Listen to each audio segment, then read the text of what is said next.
Please be seated.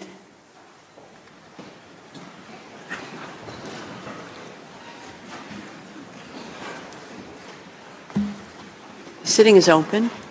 The court meets today and will meet tomorrow under Article 74, Paragraph 3 of the Rules of Court to hear the oral observations of the parties on the request for the indication of provisional measures submitted by the Republic of South Africa in the case concerning application of the Convention on the Prevention and Punishment of the Crime of Genocide in the Gaza Strip, South Africa versus Israel.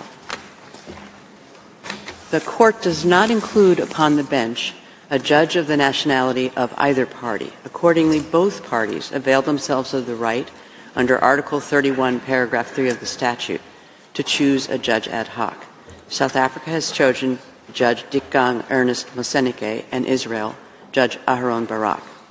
Article 20 of the statute provides that every member of the court duties make a solemn declaration in open court that he will exercise his powers impartially.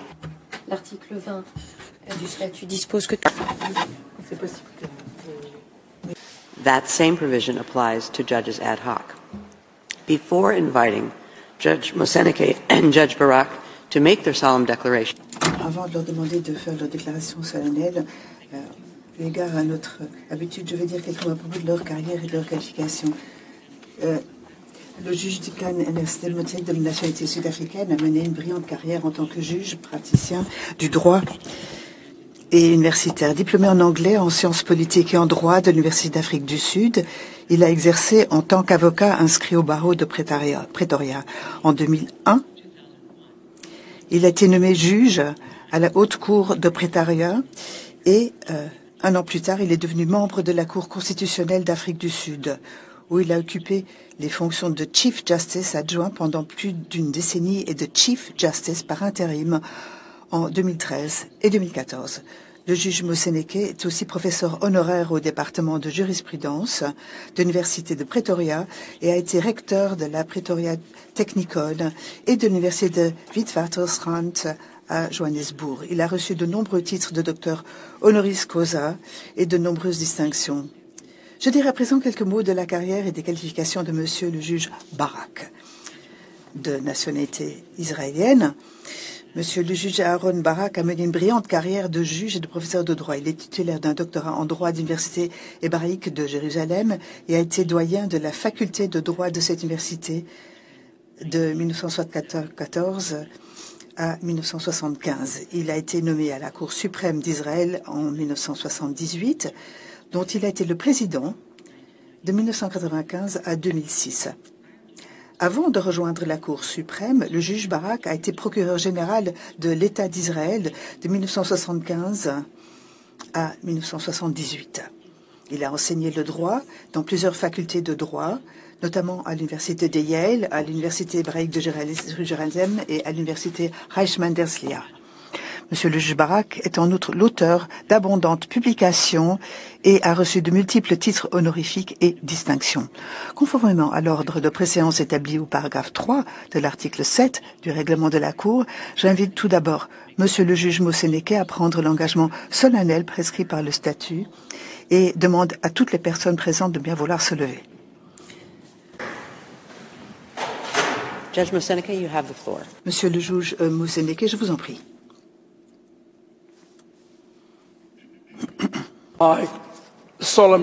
Je déclare solennellement que je remplirai mes devoirs et exercerai mes attributions de juge en tout honneur et dévouement, en pleine et parfaite impartialité et en toute conscience.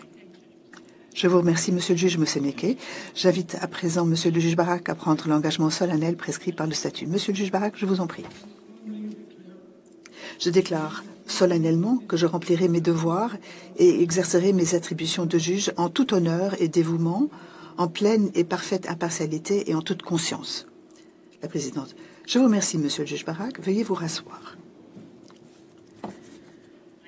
Je prends acte des déclarations solennelles faites par messieurs les juges Hadak, Moseneke et Barak et déclare ceux-ci dûment installés en qualité de juge ad hoc en l'affaire relative à l'application de la Convention pour la prévention et la répression du crime de génocide dans la bande de Gaza, Afrique du Sud contre Israël.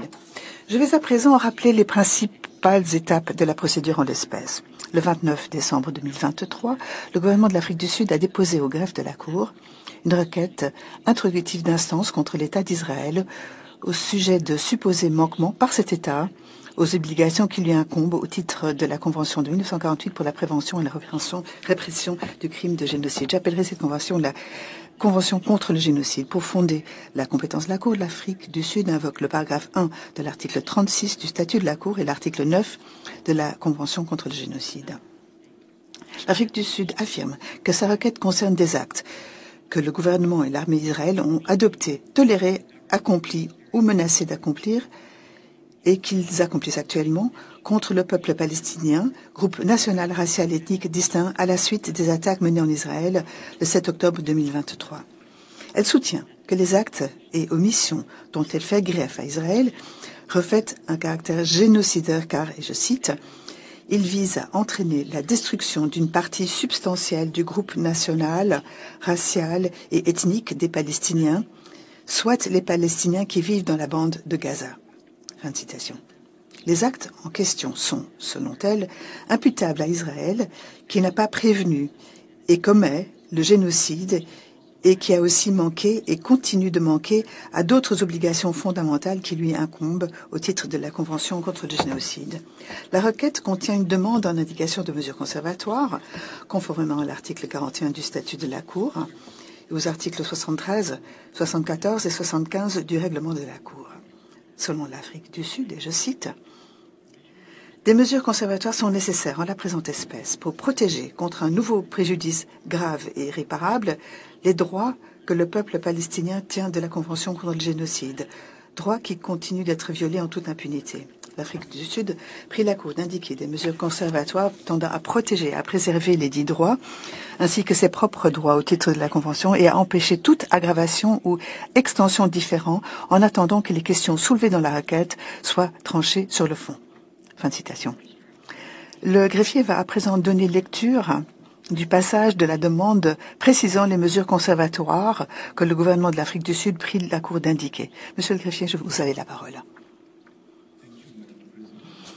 Je vous remercie, Madame la Présidente. Je cite 1. L'État d'Israël doit suspendre immédiatement ses opérations militaires à et contre Gaza.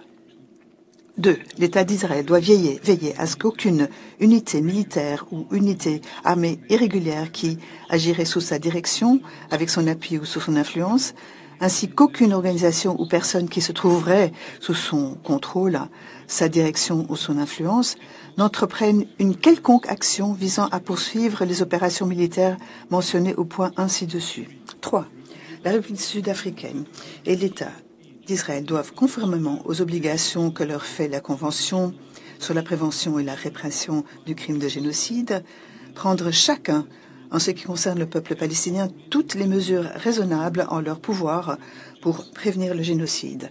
4. L'État d'Israël doit, conformément aux obligations que lui fait la Convention sur la prévention et la répression du crime de génocide, en ce qui concerne le peuple palestinien en tant que groupe protégé par la dite Convention, s'abstenir de commettre l'un quelconque des actes visées à l'article 2 de la Convention, en particulier A. Petit a, le meurtre de membres du groupe. Petit b, les atteintes graves à l'intégrité physique ou mentale de membres du groupe. Petit c, la soumission intentionnelle du groupe à des conditions d'existence devant entraîner sa destruction physique totale ou partielle. Et petit d, les mesures visant à entraver les naissances au sein du groupe. 5. L'État d'Israël doit, en application du point 4c ci-dessus, en ce qui concerne les Palestiniens, s'abstenir de commettre l'un quelconque des actes ci-après et prendre toutes les mesures en son pouvoir, y compris l'annulation des ordres et mesures de restriction ou d'interdiction voulues pour en prévenir la commission. Petit a, expulser les populations de chez elles et les déplacer de force. Petit b, priver les populations. Petit a, d'un accès approprié à l'eau et à la nourriture. Petit 2, d'un accès à l'aide humanitaire, notamment en ce qui concerne les besoins en combustible, abris, vêtements, hygiène et assainissement. Petit 3, de soins de santé et de fournitures médicales. Et C, détruire la vie palestinienne à Gaza. 6. L'État d'Israël doit, en ce qui concerne les Palestiniens, veiller à ce qu'aucune de ses unités militaires, aucune unité armée irrégulière ou personne qui agirait sous sa direction, avec son appui ou en étant d'une autre manière influencé par lui, et aucune organisation ou personne qui se trouverait sous son contrôle, sa direction ou son influence, ne commette l'un quelconque des actes visés au point 4 et 5 ci-dessus, ou ne se livre à une quelconque acte constitutif d'incitation directe et publique à commettre le génocide, d'entente en vue de commettre le génocide, de tentative de génocide ou de complicité dans le génocide. Et veiller à ce que, si de tels actes sont commis, des mesures soient prises pour en punir les auteurs, conformément aux articles 1er, 2, 3 et 4 de la Convention pour la prévention et la répression du crime de génocide. 7. L'État d'Israël doit prendre des mesures effectives pour prévenir la destruction et assurer la conservation des éléments de preuve relatifs aux allégations d'actes relevant de l'article 2 de la Convention pour la prévention et la répression du crime de génocide. À cette fin, il doit s'abstenir de refuser ou de restreindre l'accès à Gaza des missions d'établissement des faits, titulaires de mandats internationaux et autres organismes chargés d'aider à la protection et à la conservation des 10 éléments de preuve. 8.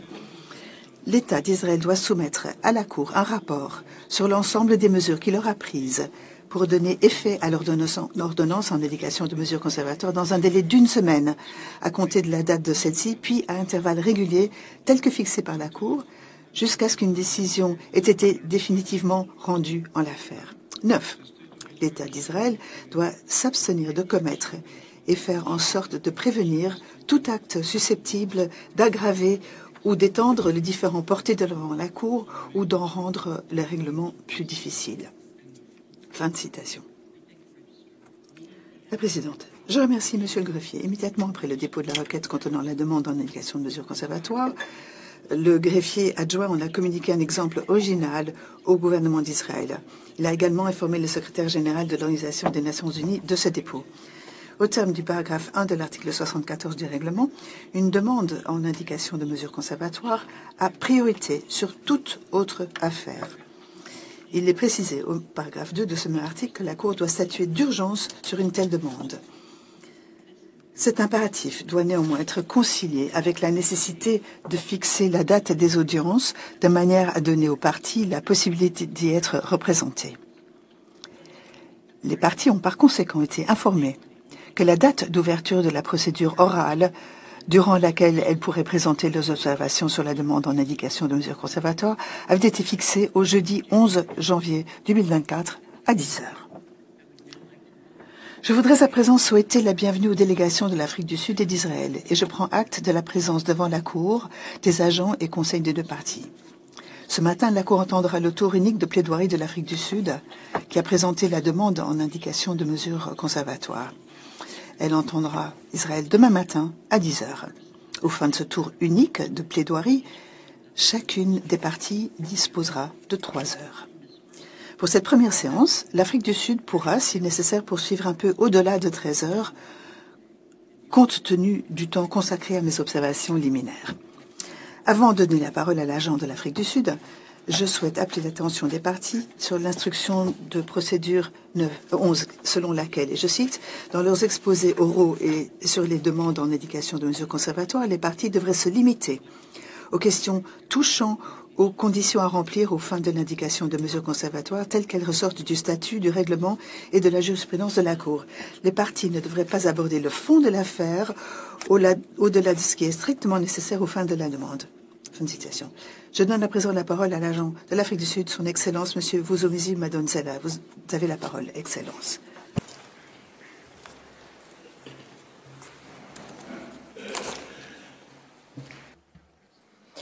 Madame la Présidente, Mesdames et Messieurs les membres de la Cour, c'est un honneur et un privilège pour moi de paraître devant vous aujourd'hui au nom de la République sud-africaine. Je tiens à faire part de ma gratitude à la Cour pour avoir organisé cette audience dans les plus brefs délais afin d'examiner la demande en indication de mesures conservatoires de l'Afrique du Sud dans cette affaire.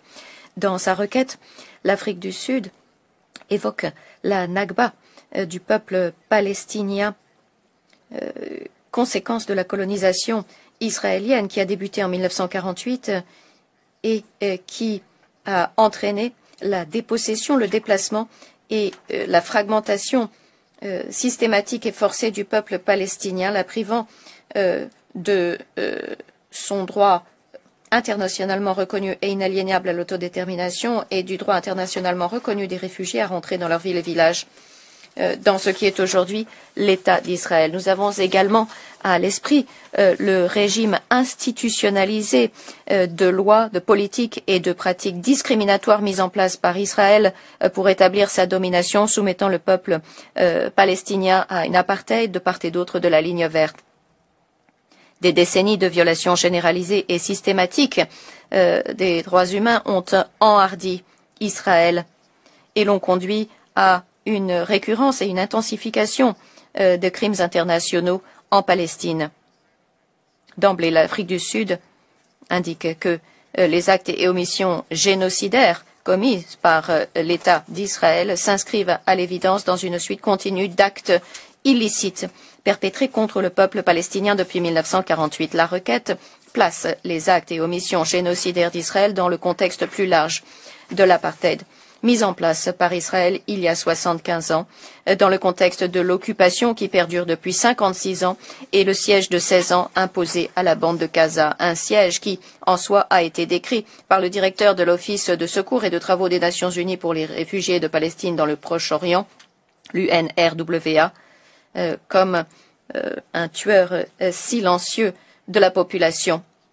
Comme le Comité sur l'élimination de la discrimination raciale l'a dit le 21 décembre, le discours de haine et le discours déshumanisant ciblant les Palestiniens suscite de vives préoccupations eu égard à l'obligation imposée à Israël et aux autres États parties de prévenir et de réprimer les crimes contre l'humanité et le génocide dans la bande de Gaza. À cette première mise en garde ont succédé d'autres avertissements lancés par les rapporteurs spéciaux des Nations Unies, 37 d'entre eux évoquant l'échec du système international à se mobiliser pour prévenir le génocide à Gaza.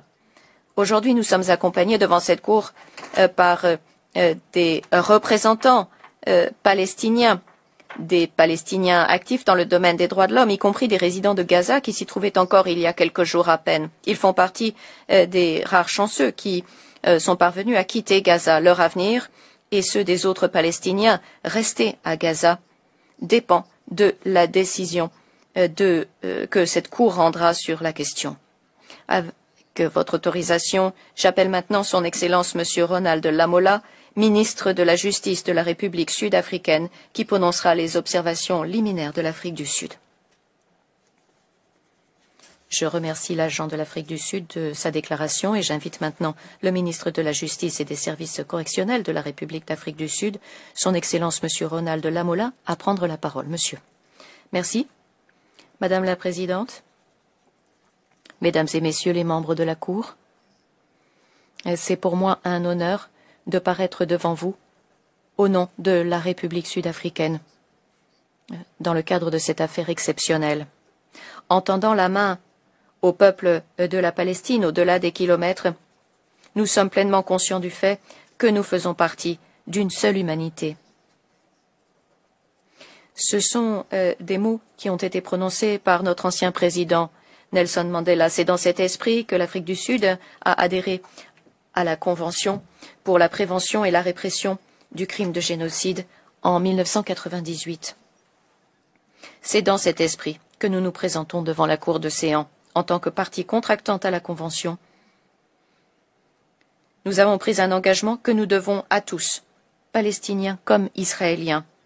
Comme nous l'avons déjà dit, la violence et la destruction en Palestine et en Israël n'ont pas commencé le 7 octobre 2023. Les Palestiniens subissent une oppression et des violences systématiques depuis 76 ans. Ils l'ont vécu une nouvelle fois le 6 octobre 2023 et le subissent depuis le 7 octobre. Dans la bande de Gaza, en tout cas depuis 2005, Israël continue à exercer un contrôle sur l'espace aérien, les eaux territoriales, les points de passage terrestres, l'eau, l'électricité et les infrastructures civiles, ainsi que sur d'importantes fonctions régaliennes. L'entrée dans Gaza et la sortie de ce territoire par la voie aérienne et maritime est strictement interdite, Israël contrôlant les deux seuls points de passage. Dans la mesure où Israël continue d'exercer un contrôle effectif sur le territoire, la communauté internationale considère toujours que Gaza demeure sous occupation belligérante d'Israël. L'Afrique du Sud condamne de manière catégorique la prise pour cible de civils par le Hamas et d'autres groupes armés palestiniens et la prise d'otages du 7 octobre 2023 et a réitéré expressément cette condamnation récemment encore dans la note verbale qu'elle a transmise à Israël le 21 décembre 2023. Cela étant dit, aucune attaque armée contre le territoire d'un État, aussi grave soit-elle, même une attaque marquée par la commission de crimes atroces, ne saurait constituer la moindre justification ni le moindre prétexte pour se rendre coupable de violation de la Convention, ni sur le plan juridique, ni sur le plan moral. La réponse d'Israël à l'attaque du 7 octobre 2023 a franchi cette limite et donné lieu à des violations de la Convention. Compte tenu des preuves disponibles et de notre obligation à prendre des mesures pour prévenir le génocide, comme l'impose l'article 1 de la Convention, l'Afrique du Sud a saisi la Cour de la présente instance. L'Afrique du Sud se félicite du fait qu'Israël participe à l'instance pour obtenir une résolution de la question de la part de la Cour après un examen attentif et objectif des faits et des arguments qui lui seront présentés conformément à l'intention des parties à la Convention sur le génocide. Cette audience est consacrée à la demande en indication de mesures conservatoires de l'Afrique du Sud et sera donc circonscrite à des points particuliers de cette affaire. J'invoquerai Martin Luther King. Il faut toujours tendre vers la justice. L'affaire de la thèse, les arguments de l'Afrique du Sud seront présentés par une équipe de 6 conseillers juridiques, Dr Adila Hassim, Thembeke Kaitoba, professeur John Dugard, Blin Gralai, le professeur Max Duplessis et le professeur Von Loo. Le Dr Adila Hassim, conseil principal, dressera un aperçu du risque d'actes génocidaires et de la vulnérabilité perpétuelle face à de tels actes de génocide. M. Thembeke Kaitobi, conseil principal, examinera l'intention génocidaire alléguée d'Israël. Le professeur John Dugard, conseil principal, s'intéressera à la compétence prima facie. Le professeur Max Duplessis, conseil principal, évoquera les différents droits actuellement menacés. Madame Blini Ngralai, King's Counsel, présentera les arguments relatifs à l'urgence et au préjudice irréparable potentiel. Et le professeur Von Loo, King's Counsel, évoquera les mesures conservatoires. Je vais maintenant, Madame la Présidente, vous demander de bien vouloir appeler à la barre le docteur Hassim et je vous remercie. Je remercie Son Excellence, le ministre M. Rodel Damola, et je donne maintenant la parole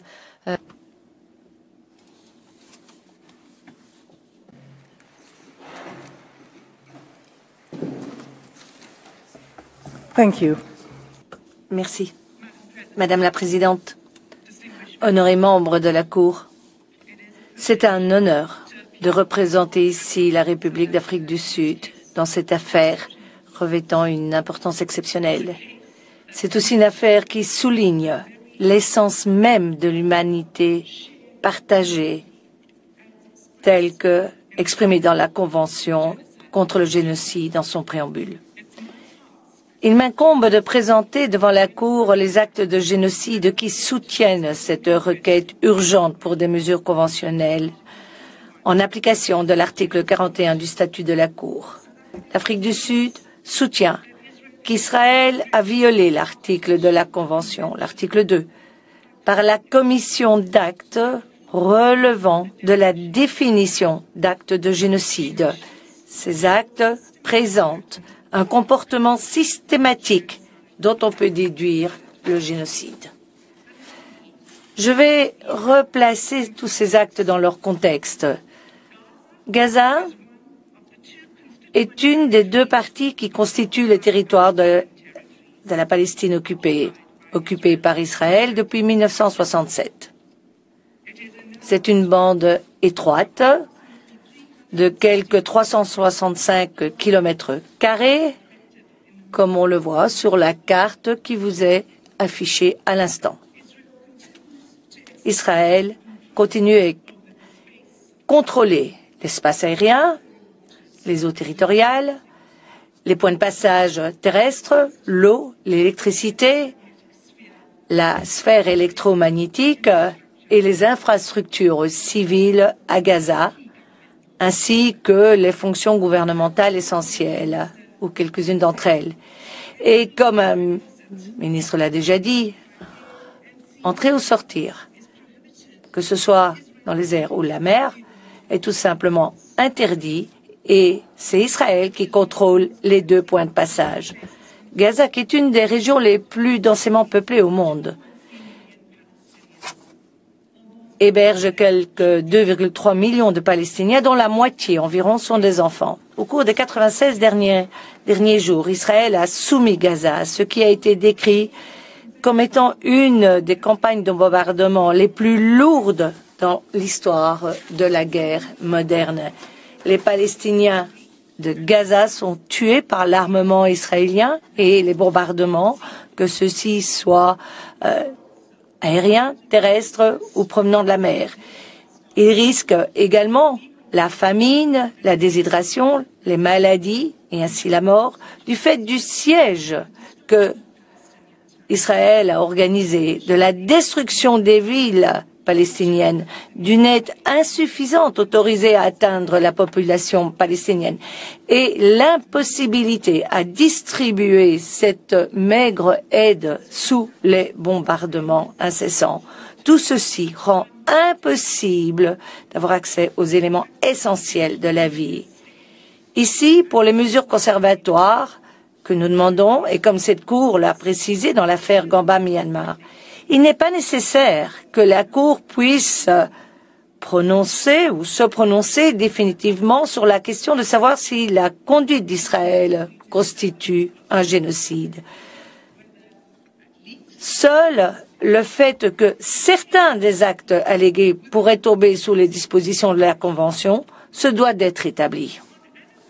En analysant les actes de génocide actuellement commis, dont plainte est faite, il est évident qu'au moins certains de ceux-ci, sinon leur totalité, relèvent des dispositions de la Convention. Ceux-ci sont repris par le détail dans la requête de l'Afrique du Sud et confirmés par des sources fiables, souvent des sources onusiennes. Il m'est à la fois pas nécessaire ni impossible d'en dresser une liste exhaustive. J'en présenterai certains seulement, aux fins d'illustrer une conduite systématique de génocide. Les statistiques des Nations Unies sur lesquelles je me fonde ont été mises à jour en date du 9 janvier 2024. Dans ses arguments oraux, l'Afrique du Sud veillera à illustrer les faits en ayant un recours limité au matériel audiovisuel. Nous le ferons, Madame la Présidente, avec modération et seulement si nécessaire et toujours avec grand respect pour la population palestinienne. C'est dans ce contexte que je vais maintenant démontrer en quoi la conduite d'Israël est une violation des articles 2A, 2B, 2C et 2D de la Convention. Le premier acte de génocide qui est commis par Israël est le meurtre de masse des Palestiniens à Gaza, en violation de l'article 2A. Tel que le secrétaire général des Nations Unies l'a expliqué il y a 5 semaines, du fait de l'ampleur des tueries de masse à Gaza, il n'y a pas d'endroit sûr à Gaza. Et en ce même moment, maintenant que je suis ici, que je me présente à vous, on peut dire que 23 210 Palestiniens ont été tués par les forces israéliennes au cours des attaques soutenues ces 3 derniers mois. Il est estimé que quelque 70% de ces victimes sont des femmes et des enfants. Quelques 7000 Palestiniens sont encore à ce jour portés disparus, présumés ensevelis sous les décombres.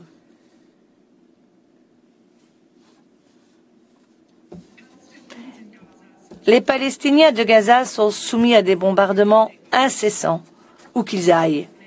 Ils sont tués chez eux, à la maison, là où ils cherchent à se mettre à l'abri, dans les hôpitaux, dans les écoles, dans les mosquées, les églises, et alors qu'ils vont chercher de la nourriture ou de l'eau pour leur famille.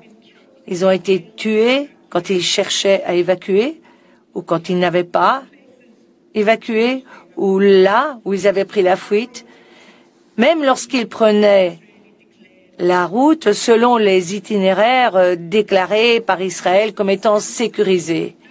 Et l'intensité de ces massacres est telle que les corps qui sont retrouvés sont enterrés dans des fosses communes sans être identifiés. Et lors des 3 premières semaines après le 7 octobre, Israël a déployé 6000 bombes par semaine. Israël a déployé au moins à 200 reprises des bombes de 2000 livres sur la région du sud de la Palestine, désignée comme zone de sécurité. Ces bombes ont aussi décimé le nord, même les camps de réfugiés. Les bombes de 2000 livres sont parmi les plus lourdes bombes existantes et les plus destructrices qui soient. Elles sont larguées par des avions de chasse meurtriers pour frapper des cibles au sol par une des armées les mieux équipées au monde. Israël a tué un nombre inégalé et sans précédent de civils, sachant fort bien combien de civils perdraient leur vie pour chacune de ces bombes. Plus de 1800 familles palestiniennes de Gaza ont perdu plusieurs membres de leur famille et des centaines de familles plurigénérationnelles ont été décimées et personne n'ayant survécu, que ce soit les mères, les pères, les enfants, les frères et les sœurs, les grands-parents, les tantes, les cousins et très souvent tous tués ensemble. Ces massacres ne sont rien de moins que la destruction de la vie palestinienne et infligée de manière délibérée. Personne n'est épargné, même pas les nouveau-nés. L'ampleur des massacres d'enfants à Gaza a atteint une telle proportion que les dirigeants des Nations Unies parlent d'un cimetière pour enfants. La dévastation est destinée et a dévasté Gaza au-delà de toute justification, fût-elle légale et encore moins humaine.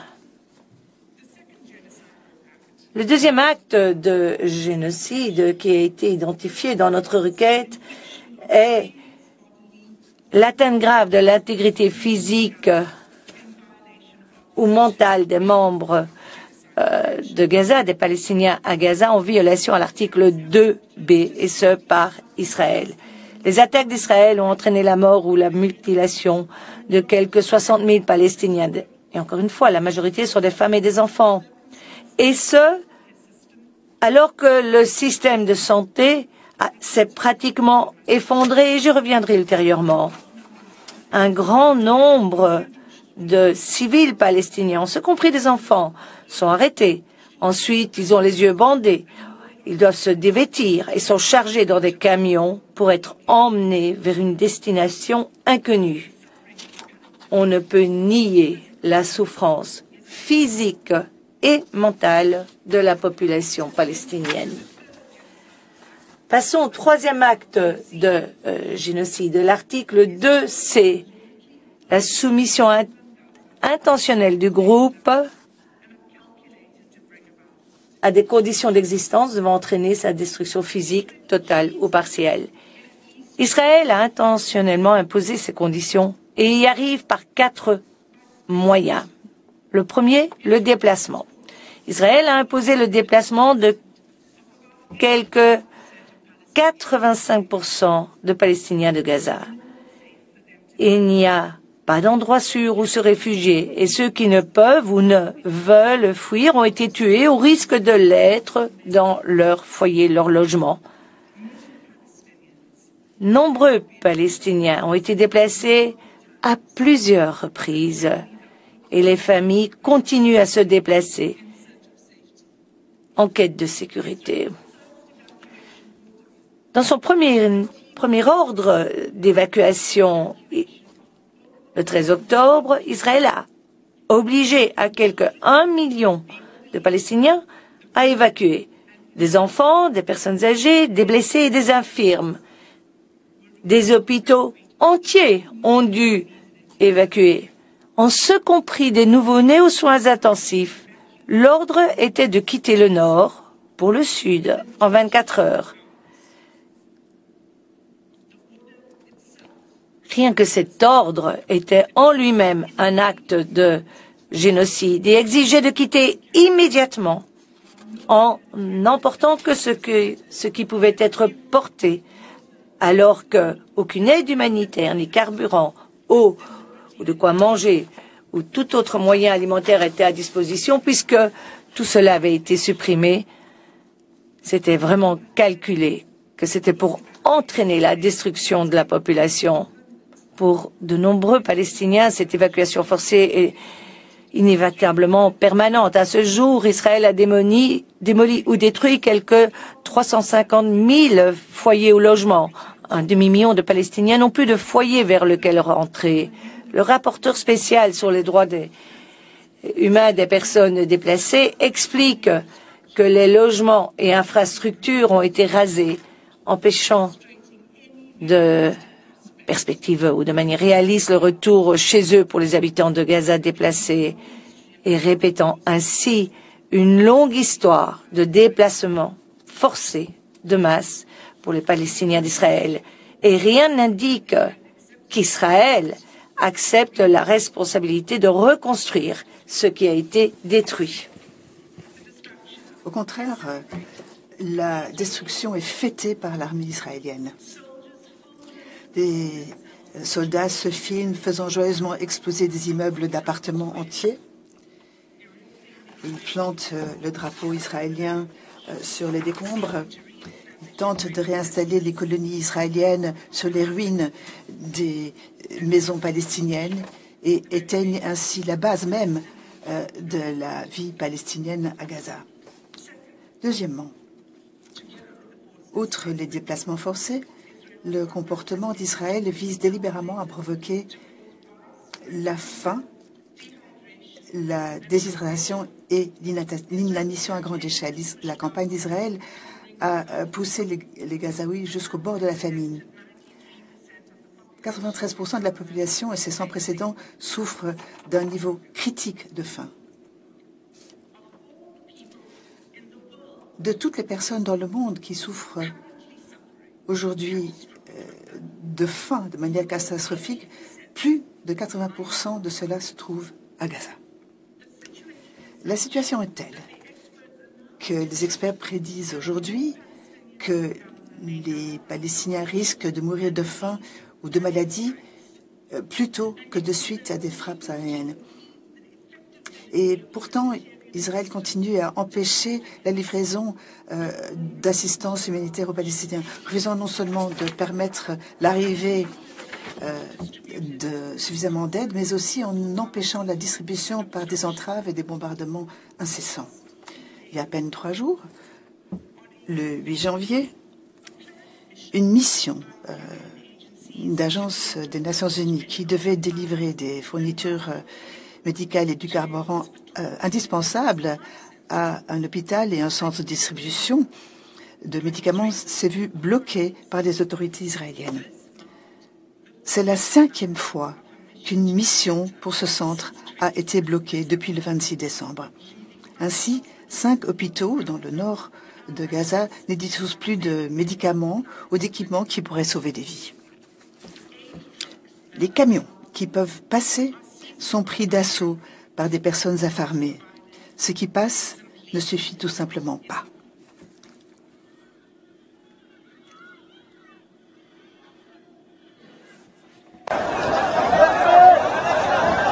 Madam President, members of the court. Madame la Présidente, mesdames et messieurs de la Cour, voici l'image d'un camion arrivant à Gaza et transportant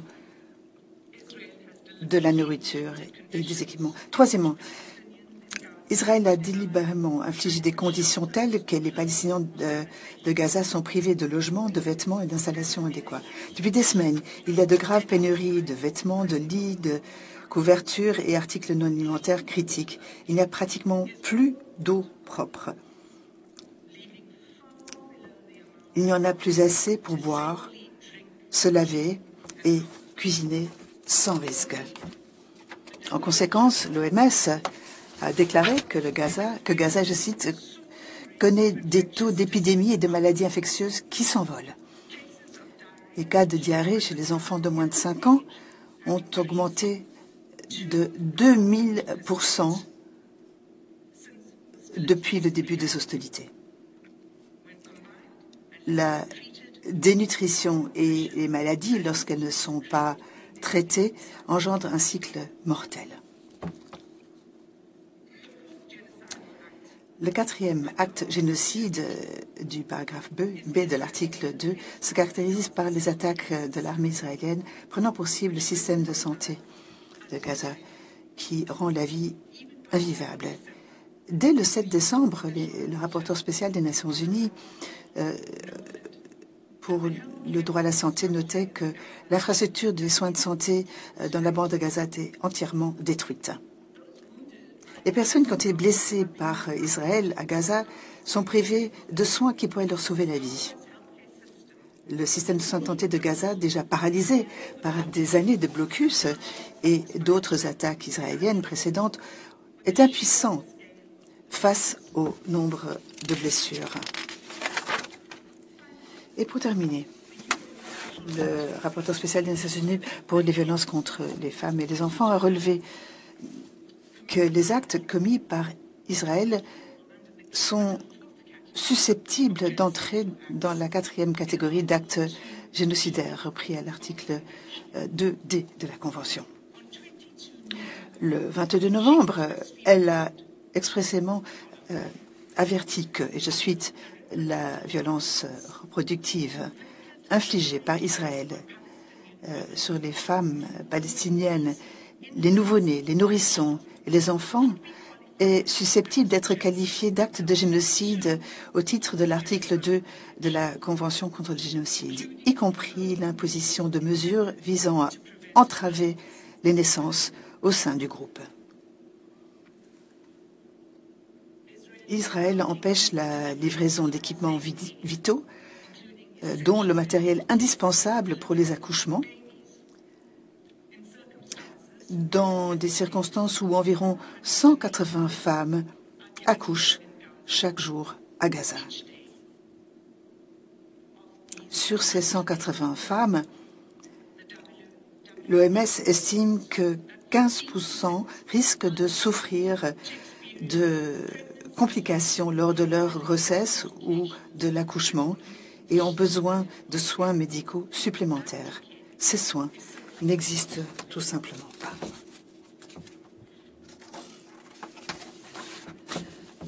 Pour résumer, Madame la Présidente, tous ces actes, pris individuellement ou collectivement, constituent une ligne de conduite planifiée par Israël, révélant l'intention génocidaire de ce pays. Cette intention apparaît de manière claire dans les actes d'Israël qui prend spécifiquement pour cible les Palestiniens qui vivent à Gaza, qui utilisent des armes qui causent des destructions mortelles à grande échelle et qui prennent également pour cible des civils individuels, qui désignent des zones sûres pour les Palestiniens pour qu'ils s'y abritent et qui ensuite les bombardent, qui privent les Palestiniens de Gaza de produits de première nécessité, la nourriture, de l'eau, des soins de santé, du carburant, des installations sanitaires et les communications,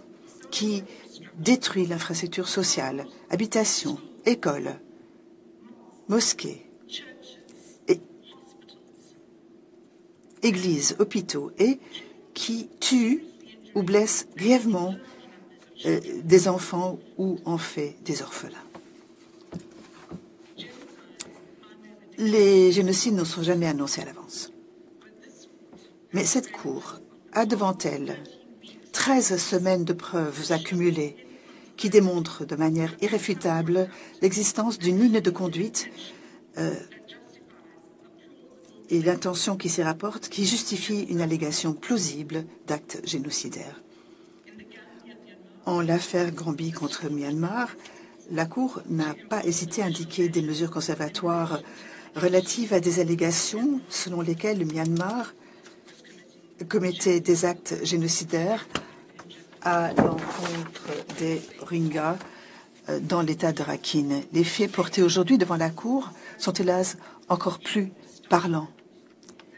Et à l'instar de l'affaire Gambie contre Myanmar, méritent et requièrent l'intervention de la Cour de Séoul. Chaque jour s'accumulent les morts, les destructions de biens, la perte de la dignité de l'humanité du peuple palestinien. Les médias nous transmettent des images insoutenables, de terribles souffrances, insoutenables. Rien ne mettra un terme à cette souffrance si ce n'est une ordonnance de la Cour de Séoul. En l'absence d'une indication de mesures provisoires, ces atrocités se poursuivront. Les forces de défense israéliennes ont d'ailleurs fait connaître leur intention de poursuivre leur action pendant au moins une année de plus. Selon les paroles du sous-secrétaire général des Nations Unies le 5 janvier 2024, et je le cite, « Vous pensez qu'il est facile de faire passer de l'aide à Gaza? Réfléchissez encore. 3 niveaux d'inspection avant que les camions ne puissent même passer. De désordre et de longues files d'attente. Une liste toujours plus longue d'articles interdits. Un point de passage conçu pour des piétons et non pas des camions. Un autre point de passage où les camions ont été bloqués par des communautés désespérées, affamées. Un secteur privé détruit. Des bombardements incessants. Peu de communication. Des routes endommagées. Des convois pris pour cible. Des retards au point de contrôle. Une population traumatisée et épuisée, parquée dans des parcelles de territoire toujours plus étroites. Des abris qui, depuis longtemps, sont surpeuplés. Des humanitaires déplacés, tués, eux aussi. C'est une situation impossible pour les gens de Gaza et pour ceux qui tentent de les aider. Les combats doivent cesser. Fin de citation. Madame la Présidente,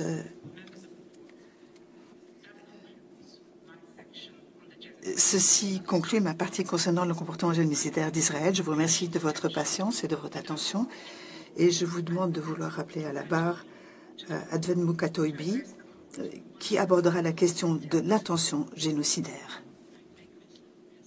Je remercie Madame Kassim et j'invite maintenant le ministre de la Justice, Monsieur Kassim, de prendre la barre.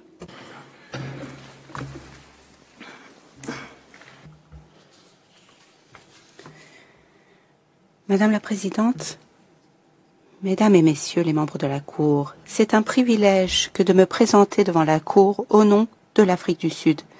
Je traiterai de la question de l'intention génocidaire d'Israël. À ce stade, la Cour n'est pas appelée à déterminer que la seule conclusion que l'on puisse tirer des éléments de preuve versés au dossier est qu'il existe une intention génocidaire pour pouvoir indiquer des mesures conservatoires, ce qu'elle devra faire au fond. Elle ne pourra évaluer l'existence d'une intention de détruire que dans le cadre de l'examen de l'affaire au fond. Le fait que certains des actes allégués puissent également être constitutifs d'atrocités non constitutives de génocide ne l'empêche donc pas de conclure à l'existence plausible d'actes de génocide. Madame la Présidente, l'Afrique du Sud n'est pas seule à relever les propos génocidaires tenus par Israël contre les Palestiniens à Gaza. 15 rapporteurs spéciaux des Nations Unies et 21 membres de groupes de travail onusiens ont mis en garde contre le génocide qui est à l'œuvre à Gaza et contre une intention déclarée de détruire le peuple palestinien sous occupation. Israël nourrit une intention génocidaire contre les Palestiniens vivant à Gaza. Cela ne fait aucun doute au vu des modalités de l'opération militaire israélienne décrite il y a un instant par Madame Kassim. Cette opération a un caractère et revêt une forme systématique avec le déplacement en masse des Gazaouis parqués dans des zones où ils continuent d'être massacrés et la création délibérée de conditions les condamnant, je cite, à une mort lente. Fin de citation.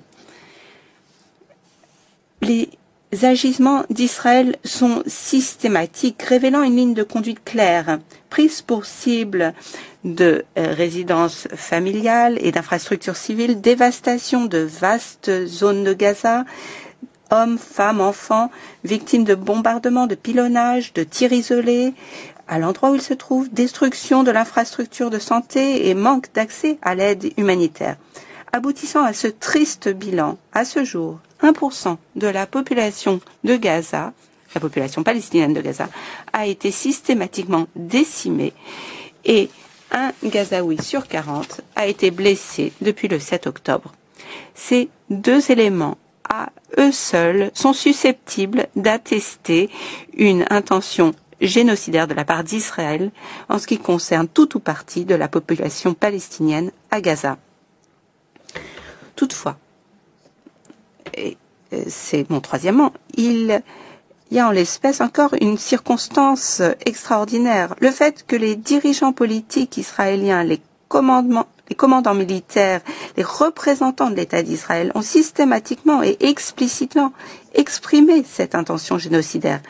Et ces déclarations sont ensuite reprises par des soldats sur place à Gaza au moment où ils anéantissent la population palestinienne et l'infrastructure de Gaza. Et c'est ce que nous montrerons maintenant. L'intention génocidaire spécifique d'Israël repose sur la conviction que l'ennemi n'est pas simplement l'aile militaire du Hamas, ni même le Hamas plus généralement, mais est à rechercher au cœur même de la société palestinienne de Gaza. Le 7 octobre, dans un discours télévisé, le Premier ministre israélien Benjamin Netanyahou a déclaré la guerre contre Gaza et a dit, je cite, qu'Israël avait commencé à éradiquer les communautés qui avaient été infiltrées par des terroristes. Et a averti que l'ennemi paierait un prix sans précédent.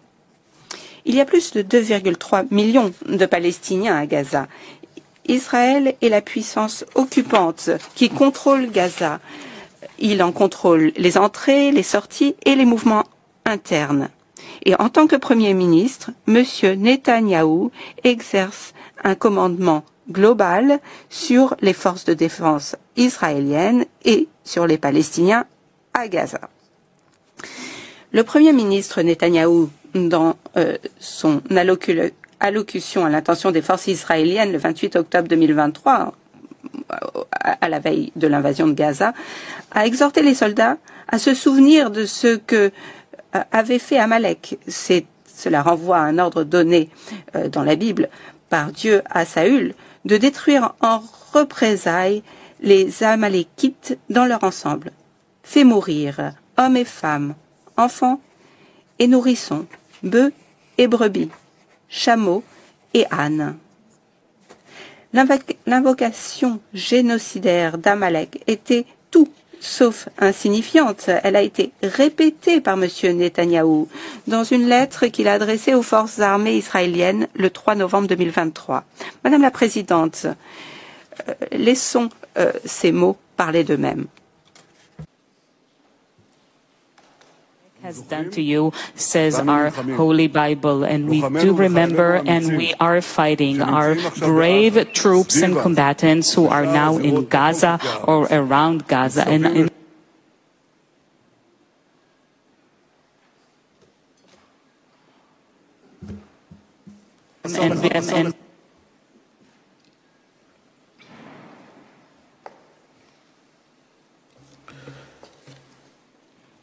The Deputy Speaker. Le vice-président de la Knesset, le Parlement israélien, a appelé à l'anéantissement de la bande de Gaza, qui devrait être rayée de la surface de la terre. Les forces de défense sont d'accord. Le 9 octobre, le ministre de la Défense, Yoav Gallant, a dressé un point de situation à l'intention de l'armée, affirmant que Israël imposerait un siège complet sur Gaza et qu'il n'y aurait ni électricité, ni nourriture, ni eau, ni combustible. Tout sera fermé, car Israël combat des animaux humains.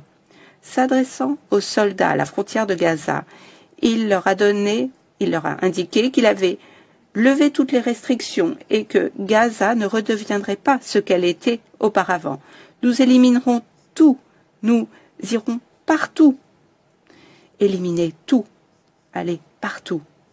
Sans restriction. La thématique de la destruction des animaux humains a été réaffirmée, reprise par un coordinateur des activités du gouvernement israélien dans le territoire palestinien, qui le 9 octobre 2023, alors qu'il s'adressait au Hamas et aux résidents du Gaza, a dit que Hamas était devenu l'État islamique et que les citoyens de Gaza se réjouissaient au lieu d'être consternés. Il a conclu on traite en conséquence les animaux humains. Israël a imposé un blocus total sur Gaza. Pas d'électricité, pas d'eau, juste la destruction. Vous vouliez l'enfer, vous aurez l'enfer.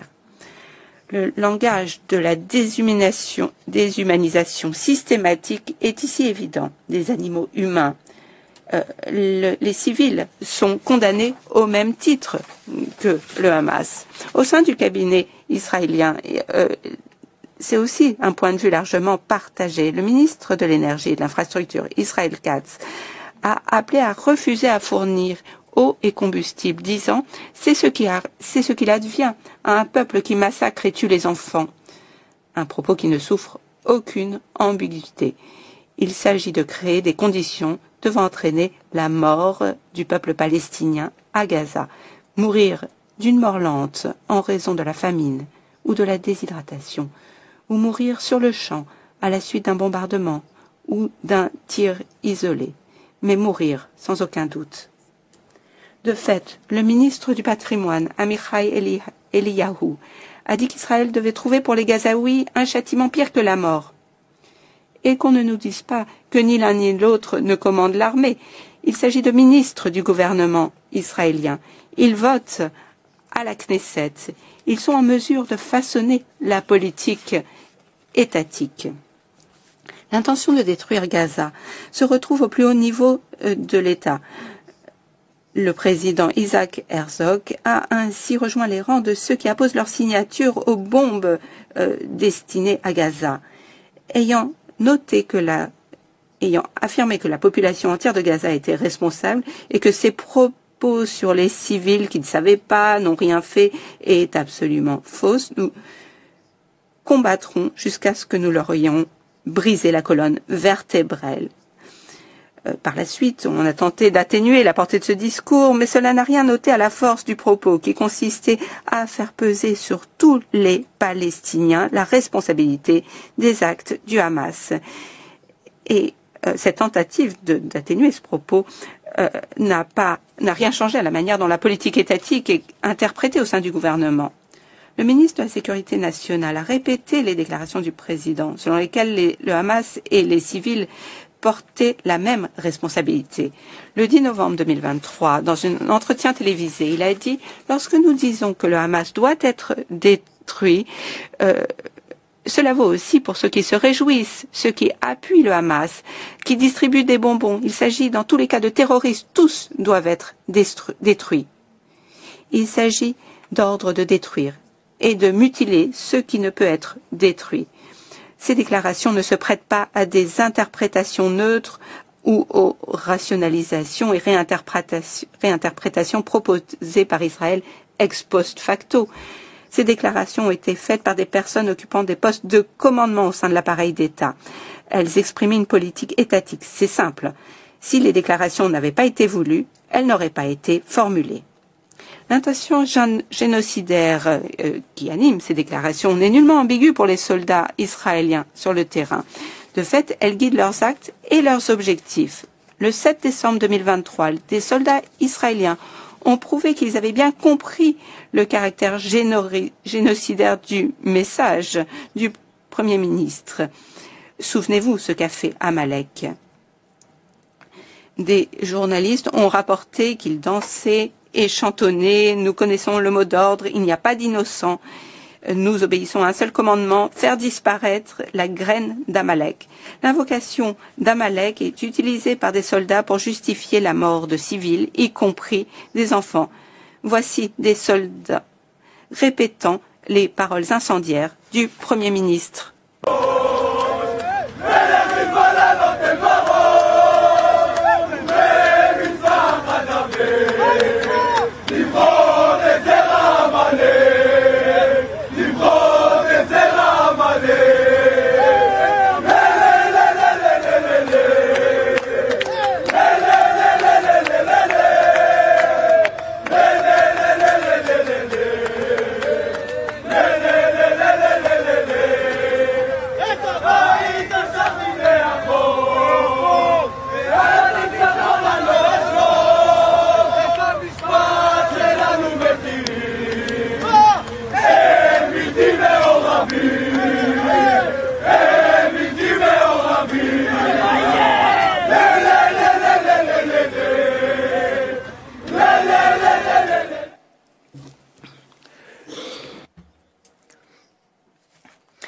Des soldats israéliens à Gaza ont été filmés en train de danser, d'annoncer et de chanter en novembre que brûle leur village, que Gaza soit effacé.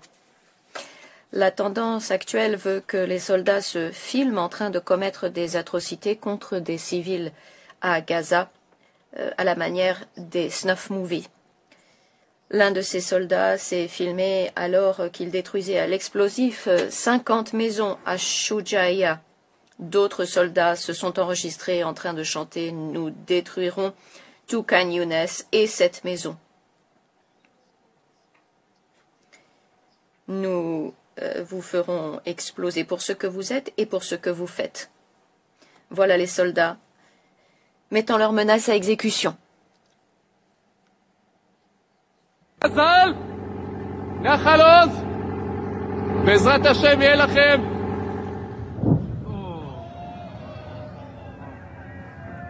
גדוד 7 חטיבה 828 אומרת סג'איה שלום מדהים 30 בתים גדוד 749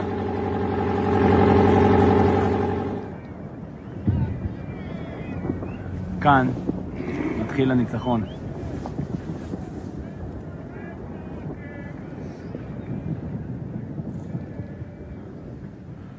עם ישראל חי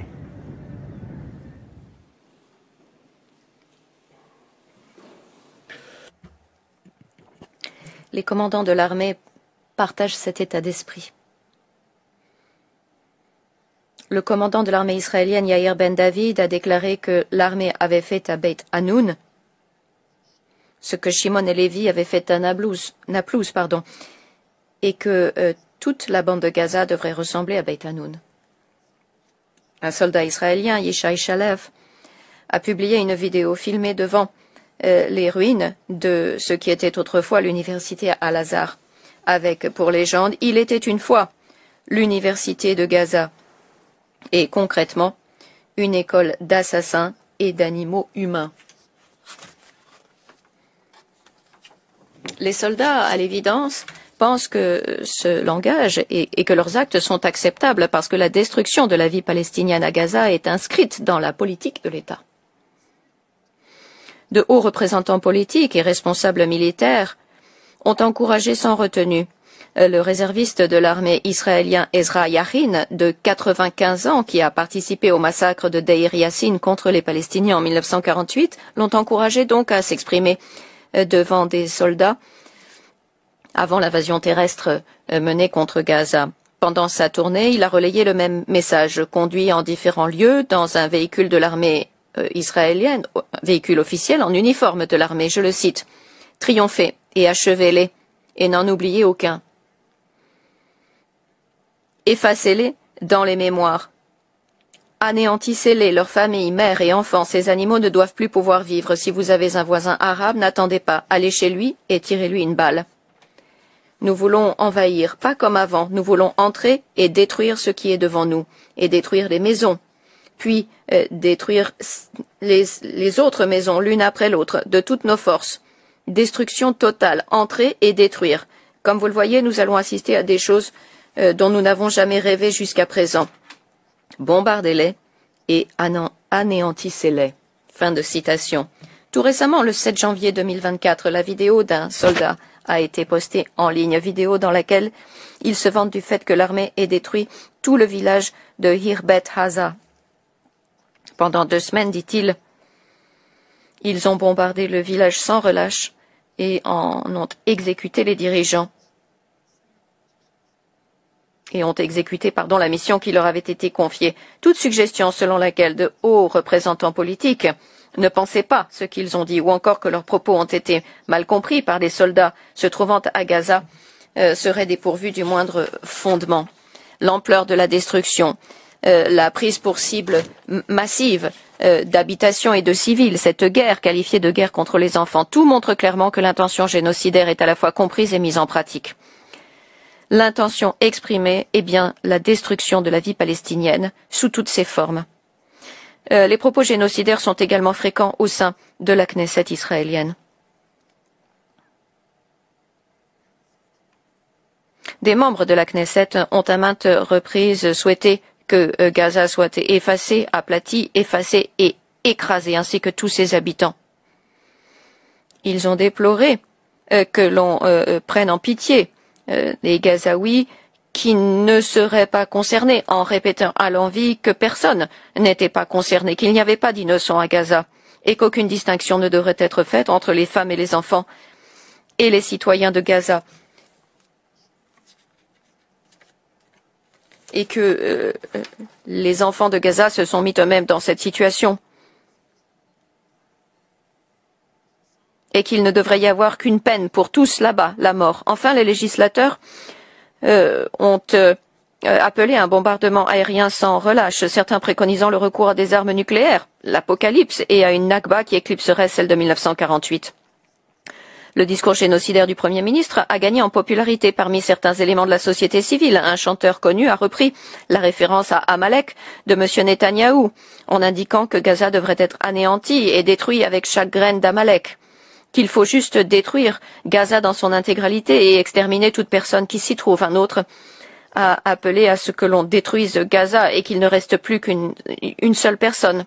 Les journalistes et commentateurs ont annoncé que la femme est un ennemi, que le bébé est un ennemi, que la femme enceinte est un ennemi, et qu'il est nécessaire de transformer la bande en un abattoir pour démolir chaque maison que trouveront nos soldats. Exterminer tout le monde. Le manquement délibéré de la part du gouvernement d'Israël à son obligation de condamner, de prévenir et de réprimer une telle incitation au génocide constitue en soi une grave violation de la Convention sur le génocide. Rappelons, Madame la Présidente, que dans l'article 1 de la Convention, Israël a confirmé que le génocide, qu'il soit commis en temps de paix ou en temps de guerre, est un crime du droit des gens. Et Israël s'est engagé à prévenir et à punir ce crime. Ce manquement à l'obligation de prévenir et à condamner et punir une telle rhétorique de la part du gouvernement a contribué à normaliser les propos génocidaires et le danger extrême auxquels sont confrontés les Palestiniens au sein de la société israélienne. Comme le député Moshe Saada l'a dit du parti du Likoud, les conseillers juridiques du gouvernement partagent son avis selon lequel les Palestiniens de Gaza doivent être détruits. Je suis. Vous allez n'importe où et tout le monde vous dit de les détruire. Au kibbutz, ils vous disent de les détruire. Mes amis au sein du bureau du procureur général qui se sont battus avec moi sur des dossiers politiques, dans des débats, m'ont dit « Il est clair que nous devons détruire tous les Gazaouis. » Détruire tous les Gazaouis. Israël sait bien qu'il détruit la vie et les infrastructures palestiniennes. Et en dépit de cette connaissance, il poursuit et même intensifie son activité militaire à Gaza.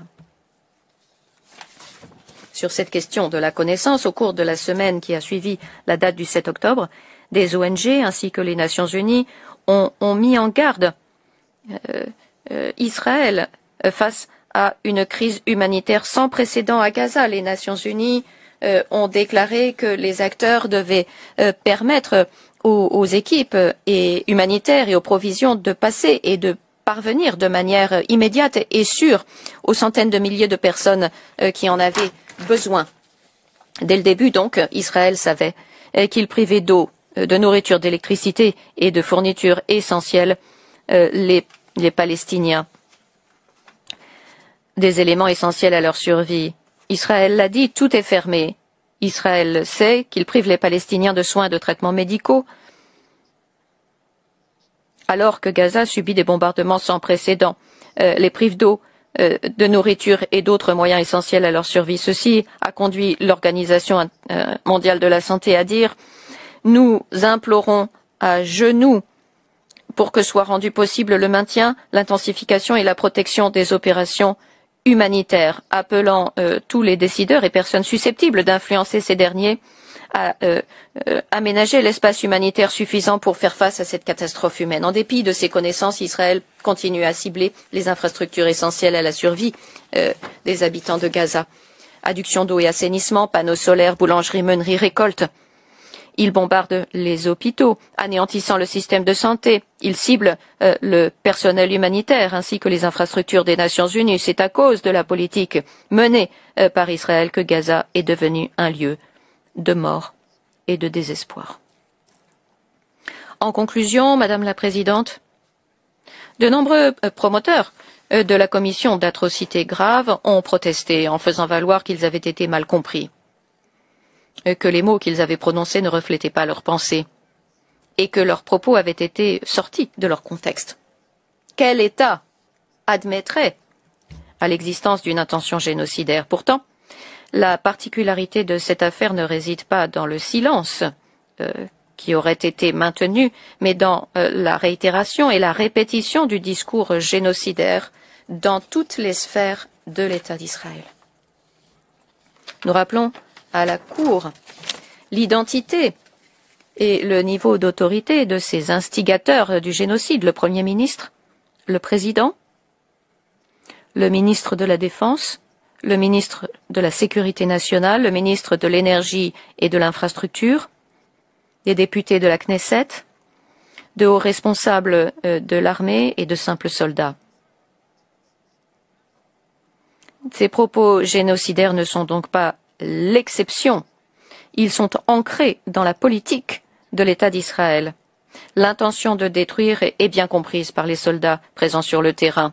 Elle est également tout à fait comprise par certains membres de la société israélienne qui critiquent le gouvernement pour permettre le passage d'une certaine quantité d'aide vers Gaza, critiqué donc pour être revenu sur sa promesse consistant à affamer les Palestiniens. Toute suggestion selon laquelle les représentants officiels israéliens ne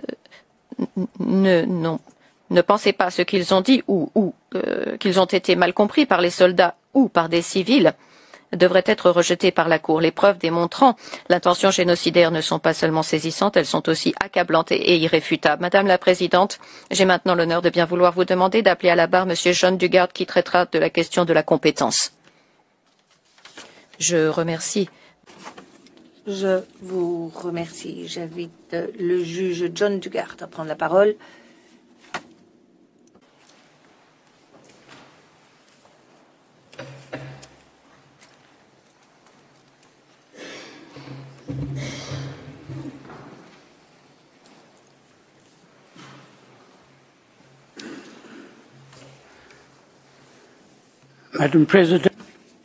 Madame la Présidente, honorés membres de la Cour, c'est un privilège de comparaître devant vous au nom de la République d'Afrique du Sud. Dans mon discours ce matin, je vais me pencher sur la question de la compétence.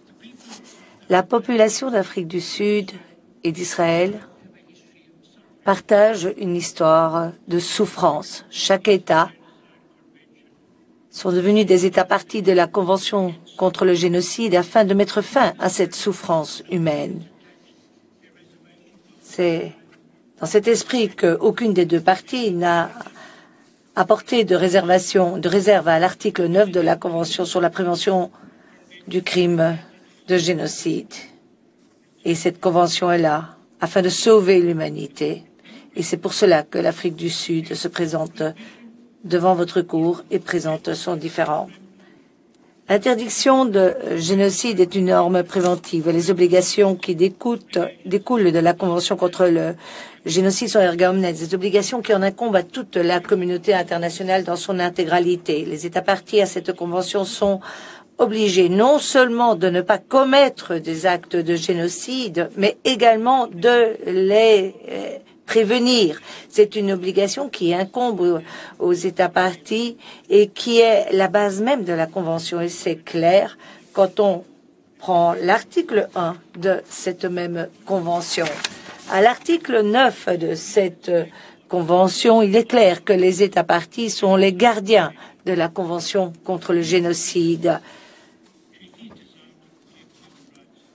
À l'inverse d'autres traités qui sont conçus pour protéger les droits humains, elle n'impose pas aux États d'entrer en négociation avant de contacter cette Cour. Il n'est pas non plus prévu que c'est une affaire purement bilatérale entre États.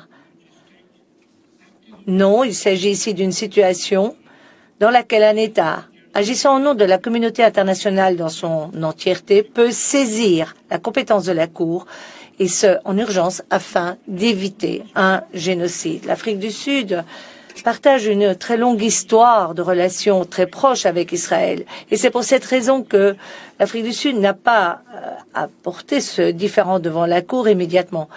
En effet, l'Afrique du Sud a vu avec horreur comment Israël a réagi aux horribles atrocités qui ont été commises contre sa population le 7 octobre 2023 avec l'attaque sur Gaza et le meurtre, le massacre de victimes palestiniennes innocentes, souvent des femmes et des enfants. Le gouvernement d'Afrique du Sud a répété à multiples occasions au Conseil de sécurité, mais dans d'autres déclarations publiques, que les actes commis par Israël étaient des actes de génocide.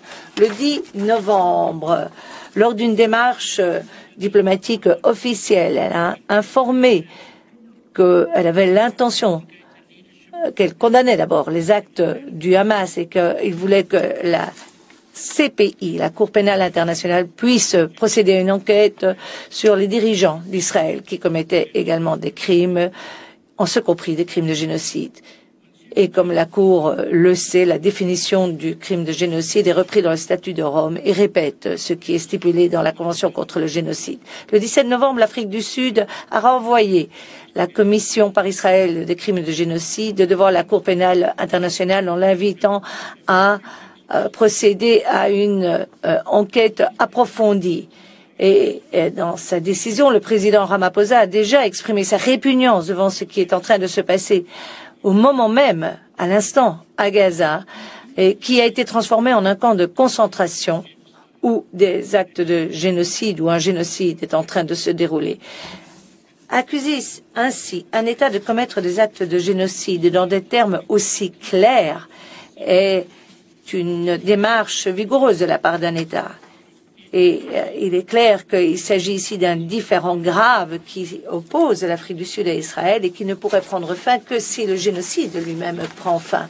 L'Afrique du Sud a répété cette accusation lors d'une réunion des BRICS le 21 novembre 2023, ainsi que lors d'une session spéciale en urgence du Conseil de sécurité ou de l'Assemblée générale des Nations unies, correction de l'interprète, le 12 décembre 2023. Israël n'a apporté aucune réponse, mais aucune non plus n'était nécessaire. Entre-temps, ce différend s'était vraiment cristallisé et était devenu une question de droit, ce qui fut confirmé par les déclarations officielles d'Israël et sans équivoque le déni en date du 6 décembre que Israël commettait un génocide à Gaza. Par politesse, avant de déposer cette requête, le 21 décembre 2023, l'Afrique du Sud a envoyé une note verbale à l'ambassade d'Israël pour répéter qu'à ses yeux, les actes de génocide étaient commis par Israël à Gaza et que, étant un État partie à la Convention contre le génocide, elle se devait de prévenir la commission d'un génocide. Israël a répondu par une autre note verbale, mais qui n'abordait pas les questions qui avait été abordé par l'Afrique du Sud dans sa propre note et n'a ni affirmé ni démenti l'existence d'un différend. Cela avait été adressé par courriel électronique le 27 décembre 2023. Cette note verbale a été reçue par l'équipe d'Afrique du Sud le 29 décembre 2023, à savoir après le dépôt de cette requête. Le 4 janvier 2024, l'Afrique du Sud a répondu à cette note verbale en soulignant le manque de réponse fournie par Israël sur les questions abordées par l'Afrique du Sud au cours des mois précédents et répétées dans la note verbale. L'Afrique du Sud a stipulé très clairement que, vu la conduite d'Israël contre les Palestiniens de Gaza, ce différend auquel il était fait référence dans la note verbale du 21 décembre 2023 n'avait pas encore trouvé de solution et, à l'évidence, n'était pas en mesure d'être résolu par une réunion bilatérale. L'Afrique du Sud a malgré tout proposé une réunion le 5 janvier 2023 par politesse. Israël a répondu à cette note verbale en proposant qu'on reprenne le contact, et je cite, pour organiser une réunion dès que faire se peut, mais à l'issue des audiences actuelles en l'affaire. L'Afrique du Sud a répondu, et on peut fort bien le comprendre, qu'une telle réunion n'aurait plus d'utilité. Madame la Présidente, toutes ces notes verbales peuvent être trouvées dans le dossier du juge. L'existence d'un différend est une question qui peut être déterminée par une détermination objective des faits au moment du dépôt de la requête. À ce moment-là, l'Afrique du Sud avait déjà accusé Israël au Conseil de sécurité, à l'Assemblée générale et dans d'autres enceintes publiques, accusé de commettre des actes de génocide. L'Afrique du Sud avait entrepris des démarches diplomatiques envers Israël pour l'avertir de sa conduite et que sa conduite était des actes de génocide. Elle avait déjà demandé à la CPI de procéder à une enquête approfondie du fait des actes commis dans la bande de Gaza et avait accusé Israël, entre autres, de viser délibérément les civils, entraînant à dessein la famine et en entravant l'acheminement de l'aide humanitaire. Elle avait accusé les dirigeants d'avoir exprimé leur intention à commettre un génocide et Israël a tout simplement contesté les accusations de l'Afrique du Sud. Et malgré toutes ces accusations sévères, Israël a continué à commettre des actes de génocide contre la population de Gaza. Faut-il d'autres éléments de preuve pour confirmer l'existence d'un différend? C'est justement du fait d'une situation d'une telle nature qui touche la communauté internationale dans son entièreté que l'article 9 de la Convention contre le génocide n'exige pas que des négociations soient entamées avant que l'on ne saisisse la compétence de la Cour. Un État défendeur ne peut pas éviter un renvoi devant la Cour simplement en disant qu'il n'y a pas de différend et qu'ils voudront discuter de la question une fois que le différend est levé. Pour qu'il y ait, si on devait donner à un État un délai pour entamer des négociations, serait finalement lui donner l'autorisation de commettre des actes de génocide ou un génocide et serait contraire à l'objet et à la finalité même de la Convention contre le génocide. La question de la cristallisation de ce différend a déjà été traitée par cette Cour dans des objections préliminaires quand la Cour se prononçait sur le fond et quand la charge de la preuve était beaucoup plus élevée. La Cour a fait preuve d'une approche très souple par rapport à cette question, mais elle a prévu une série de critères pour déterminer l'existence d'un différend. Il doit être prouvé que les demandes d'une partie se heurtent à l'opposition manifeste de l'autre. Deuxièmement, la date pour déterminer l'existence d'un différend est la date du dépôt de la requête, mais toute conduite ultérieure à cette date peut également être envisagée. Troisièmement, quand l'existence du différend doit être déterminée, il faut le faire par une détermination spécifique et objective des faits. Quatrièmement, un différend existe dès lors que les éléments de preuve démontrent que la défenderesse avait connaissance ou ne pouvait pas ne pas avoir eu connaissance que ses positions, en l'espèce, étaient manifestement opposées.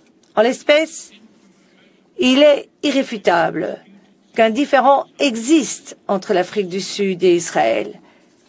L'Afrique du Sud est convaincue que ce que Israël est en train de faire à Gaza revient à un génocide.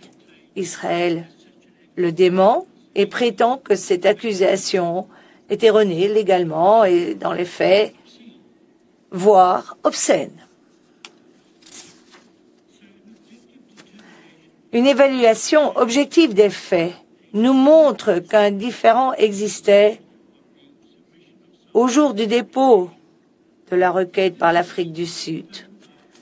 Ensuite, confirmé par les déclarations subséquentes d'Israël, mais aussi la poursuite de leur conduite à Gaza.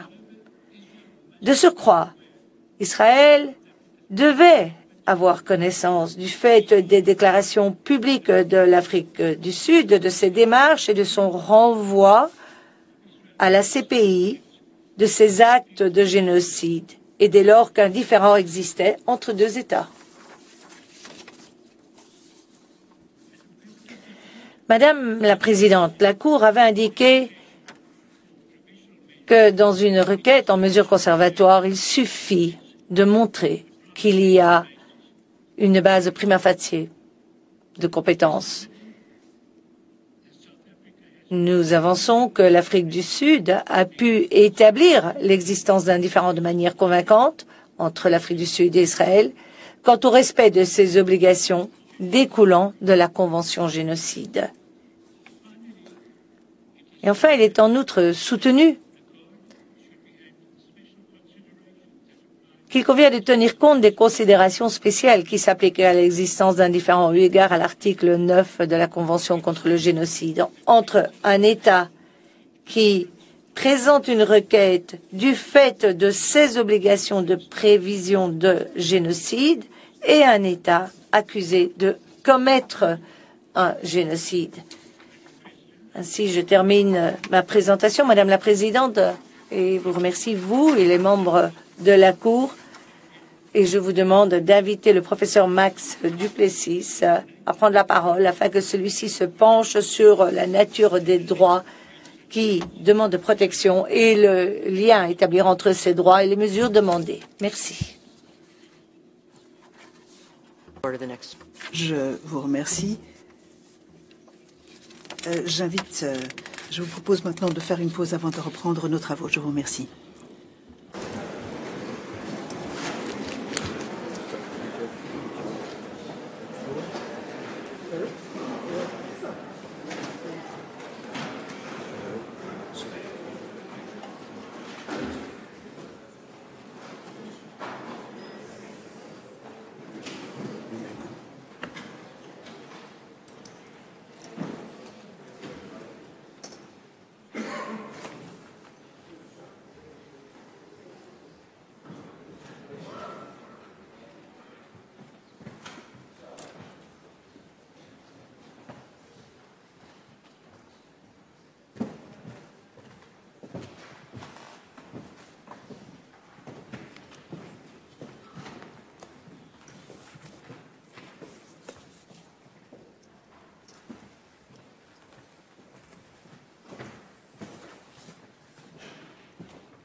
Please be seated.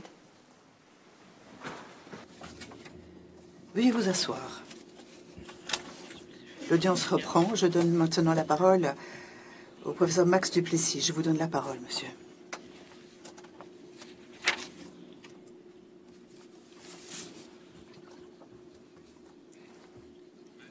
Madame la Présidente, Mesdames et Messieurs les juges, c'est un privilège pour moi de me présenter devant vous. C'est un honneur pour moi de représenter l'Afrique du Sud dans cette procédure. Je vais parler de la nature des droits dont l'Afrique du Sud recherche la protection dans sa requête et le lien entre ces droits et les mesures sollicitées. Selon la jurisprudence constante de la Cour et plus récemment selon la décision de la Cour en l'affaire Gambie, pour que la Cour puisse exercer son pouvoir d'indiquer des mesures conservatoires, les droits revendiqués par l'Afrique du Sud au fond et dont elle recherche la protection doivent être au moins plausibles. Ce critère ne requiert pas de la Cour qu'elle se prononce de manière définitive sur le point de savoir si les droits que l'Afrique du Sud souhaite voir protégés existent. Plutôt, les droits affirmés doivent uniquement être fondés sur une interprétation possible de la Convention et la Cour doit se préoccuper de sauvegarder par de telles mesures les droits que l'arrêt prononcera. Les Palestiniens de Gaza, qui sont une partie importante et substantielle du groupe national, racial et ethnique palestinien, ont simplement, mais profondément, le droit d'exister. Pour que la Cour reconnaisse, comme l'a dit l'ambassadeur Audi, pour comprendre le droit d'exister et les menaces qui pèsent sur ce droit, la Cour se doit de comprendre que la requête de l'Afrique du Sud est déposée dans un contexte bien particulier. Ce qui se déroule actuellement à Gaza ne saurait se comprendre comme un simple conflit entre deux parties.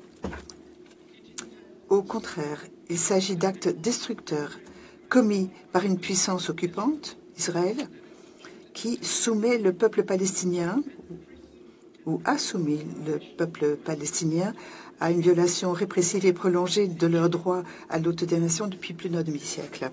Et ces violations se déroulent dans un monde où Israël, depuis des années, s'estime au-delà et au-dessus de la loi. Ainsi que l'a expliqué le rapporteur spécial pour les territoires occupés en 2022, et je cite, « L'occupation par Israël a été menée dans un profond mépris du droit international et de centaines de résolutions des Nations Unies avec peu d'objections de la part de la communauté internationale. » Ce contexte est important, comme l'explique l'Afrique du Sud dans sa requête. Alors que la communauté internationale n'a pas soutenu les Palestiniens depuis si longtemps, et en dépit de la violation voulue par Israël des droits des Palestiniens, l'Afrique du Sud s'adresse à cette Cour pour rechercher la protection du droit principal des Palestiniens de Gaza d'être protégés d'actes de génocide, de tentatives de génocide, d'incitation directe et publique au génocide et entente et complicité visant à commettre un génocide. Comme le sait la Cour, la Convention interdit la destruction d'un groupe ou d'une partie de ce groupe, en ce compris par le meurtre, l'atteinte grave à l'intégrité physique et mentale et la soumission à des conditions de vie devant entraîner la destruction physique de ce groupe. Par ses droits principaux, la Convention protège aussi les droits de ses membres, le droit à la vie et à l'intégrité physique et mentale. Les Palestiniens de Gaza, les femmes, les hommes, les enfants, vu leur appartenance à un groupe, sont protégés par la Convention, comme l'est le groupe lui-même. Et les droits principaux sont violés et menacés par une série impressionnante de faits décrits déjà par mes collègues et repris plus en détail, éléments de preuve à l'appui, dans la requête de l'Afrique du Sud. Lors des exposés d'aujourd'hui, l'Afrique du Sud a choisi de ne pas projeter des vidéos et des photos explicites. Elle a décidé de ne pas transformer cette cour en théâtre et de fournir un spectacle. Comme vous, l'Afrique du Sud sait qu'il est toujours tentant pour les deux parties indifférentes de montrer des images en vue de choquer. Mais la requête de l'Afrique du Sud se fonde sur des droits légaux clairs et non pas des images. Les éléments détaillés portés devant la Cour sont là pour plaider la cause des mesures conservatoires solidement fondées sur des décisions préalables de la Cour.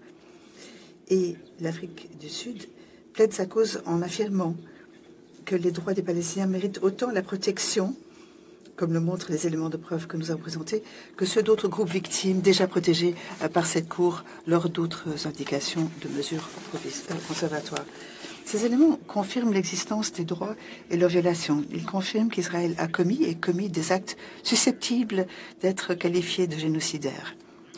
Vous savez qu'il y a eu une extermination directe de milliers de personnes appartenant à la population palestinienne de Gaza depuis le 7 octobre. Et l'Afrique du Sud et le monde sont témoins de l'évacuation forcée de plus de 85% de la population de Gaza, évacués donc de leur habitation et ensuite parqués dans des zones très limitées, sans logement ni soins médicaux adéquats, où ils ont été ensuite tués ou blessés. Ces droits ont un besoin immédiat et urgent de protection au vu du fait qu'Israël continue de refuser les conditions nécessaires pour vivre. Il est difficile d'imaginer un cas encore plus urgent. Arif Hussein, le 3 octobre, qui est l'économiste en chef de la FAO, a averti, et cela faisait froid dans le dos, c'était donc le 3 janvier, je cite, « Je fais ce même travail, a-t-il dit, depuis plus de 2 décennies, et j'ai vu toutes sortes de conflits, toutes sortes de crises. Et pour moi, ceci, c'est-à-dire la situation à Gaza, est sans précédent, à cause, tout premièrement, de l'ampleur, de l'échelle, de l'ensemble d'une population d'un endroit donné. Deuxièmement, la gravité. Et troisièmement, la vitesse à laquelle ces événements se déroulent, qui est sans précédent. Et il a conclu, de toute ma vie, je n'ai jamais rien vu de tel du point de vue de la gravité, de l'échelle et de la vitesse. Madame la Présidente, Mesdames et Messieurs les juges, les droits principaux, au vu des éléments de preuve apportés par l'Afrique du Sud dans sa requête, font manifestement l'objet de violations. D'autres déclarations par des organes des Nations Unies, par des experts, ainsi que par différentes organisations des droits de l'homme ou institutions similaires, et des États d'ailleurs, tous repris dans la requête de l'Afrique du Sud, le confirment. Ensemble, ils ont estimé que les actes commis par l'Israël sont génocidaires, ou à tout le moins, ils ont averti que le peuple palestinien court un risque de génocide. Depuis le dépôt de la requête, d'autres États, 13 à ce jour, y compris la Ligue arabe et l'Organisation de la coopération islamique, représentant 57 États, ainsi que d'autres experts, ont exprimé leur soutien, soulignant ainsi la possibilité de la demande de l'Afrique du Sud d'indication de mesures conservatoires. Au fin de l'indication de mesures conservatoires, les droits réclamés par l'Afrique du Sud au titre de la Convention sur le génocide et leur protection reflètent précisément l'objet et le but de la Convention. Sur la base des matériaux devant la Cour, les actes dont il était greffe sont susceptibles d'être qualifiés de génocidaires de manière à tout le moins plausible. Comme M. Lonkatobi l'a expliqué, les éléments de preuve quant à l'intention génocidaire ressortent clairement des déclarations faites par des représentants du gouvernement israélien et des soldats envers les Palestiniens de Gaza, susceptibles d'être qualifiés à tout le moins de plausibles. Qualifiés donc génocidaires à tout le moins plausibles. Cette intention génocidaire à tout le moins plausible peut également être déduite de la ligne de conduite à l'encontre des Palestiniens de Gaza. À tout le moins plausible qu'Israël a manqué de prévenir ou de punir le génocide. L'entente en vue de commettre un génocide, l'incitation publique et directe au génocide, tentative de génocide et l'entente en vue de commettre un génocide. Il est tout aussi plausible que l'Afrique du Sud a l'obligation de prévenir le génocide, y compris en prenant toutes les mesures raisonnables en son pouvoir pour influencer de manière efficace les actions des personnes qui commettent ou sont susceptibles de commettre le génocide ou qui se livrent à l'incitation au génocide. Je serai clair. L'obligation de l'Afrique du Sud se motive par le besoin de protéger les Palestiniens de Gaza et d'assurer que leurs droits ne soient pas bafoués par des actes génocidaires. Nonobstant la nature incontestablement sérieuse des allégations contre Israël, la Cour n'a pas à s'assurer, avant d'ordonner des mesures conservatoires, n'a donc pas à s'assurer de la question de savoir si l'existence d'une intention génocidaire est la seule inférence plausible à tirer des éléments qui lui sont présentés. Ce faisant, la Cour statuerait en fait sur le fond. Par ailleurs, l'Afrique du Sud a souligné que toute volonté d'Israël pour détruire le Hamas n'exclut pas intention génocidaire par Israël envers toute ou partie de la population palestinienne de Gaza. Même d'autres motifs expliquant son comportement en tant qu'auteur n'empêcheront pas une conclusion sur laquelle Israël avait aussi une intention génocidaire. Et au vu d'une caractéristique fondamentale du génocide, c'est-à-dire que les prohibitions, l'intégration du génocide et infractions qui s'y rapportent sont jus cogens par nature. Ils ne font l'objet d'aucune exception, d'aucune qualification. Ils sont absolus par leur nature, en temps de guerre et de paix, toujours et partout. En outre, le fait que les actes allégués peuvent également être caractérisés de crimes autres que celui de génocide n'exclut pas la déduction plausible de l'existence d'une intention génocidaire. Comme l'a dit le secrétaire général des Nations Unies, la prévention des génocides est intrinsèquement liée à la prévention de crimes contre l'humanité et les crimes de guerre, dans la mesure où ces crimes ont tendance à être commis de manière concomitante dans la même situation, plutôt qu'en tant qu'événement isolé. Par conséquent, a-t-il dit, des initiatives visant à prévenir un de ces crimes, dans la plupart des circonstances, viseront également les autres. Et comme le disent les articles assez dit sur la responsabilité des États, l'acte illicite de génocide est en général constitué d'une série d'actes qui, eux-mêmes, sont illicites internationalement. Madame la Présidente, Mesdames et Messieurs les juges, les demandes de l'Afrique du Sud concernent en premier lieu donc sa première obligation, sa propre obligation en tant qu'État partie, d'agir pour prévenir et punir le génocide. Dans son requête, l'Afrique du Sud a souligné qu'elle est extrêmement consciente de sa propre obligation d'État partie de prévenir le génocide. En effet, la Cour reconnaît le caractère universel de la condamnation du génocide, la coopération requise afin de libérer l'humanité d'un tel fléau. Comme l'interdiction de génocide est assurément une norme péremptoire du droit des gens, jus cogens, il est indispensable que les États défendent leurs intérêts au titre de la Convention en s'assurant que soient prévenus les actes de génocide. En outre, vu les caractéristiques particulières de la Convention de génocide, la défendresse se doit de faire son devoir envers non seulement le peuple palestinien, mais envers tous les États partis à la Convention, en ce compris l'Afrique du Sud. Ceci a été souligné en de nombreuses reprises à la Cour et particulièrement dans l'affaire Cambi. Je cite, la Cour a dit que toutes les parties ont l'intérêt commun d'assurer que les actes de génocide sont empêchés et qu'en cas de tels actes, les auteurs ne jouissent pas de l'impunité. Cet intérêt commun signifie que les obligations en question incombent à tout État parti à l'encontre de tous les autres États partis de la Convention. Ainsi, la Cour a également répété que dans une telle convention, les États contractants n'ont pas d'intérêt propre. Ils ont seulement, tous et chacun, un intérêt commun, celui de préserver les fins supérieures qui sont la raison d'être de la Convention. Une citation. Partant, il s'ensuit que tout État parti à la Convention contre le génocide, et pas seulement un État spécialement affecté, peut invoquer la responsabilité de notre État parti en vue de faire constater le manquement allégué de celui-ci à ses obligations erga omnes partes et de mettre fin à ce manquement. Ce qui signifie que l'Afrique du Sud affirme un droit tant collectif qu'individuel. Il ne fait donc aucun doute que l'Afrique du Sud est en droit d'invoquer la responsabilité de la partie défendresse au titre de la Convention de génocide par son intérêt pour l'intérêt commun. Et en tant qu'État partie, elle est en droit de sauvegarder le respect de cet instrument. Comme il a été expliqué, les événements qui se déroulent à Gaza aux mains des forces armées israéliennes sont sans précédent. C'est effrayant.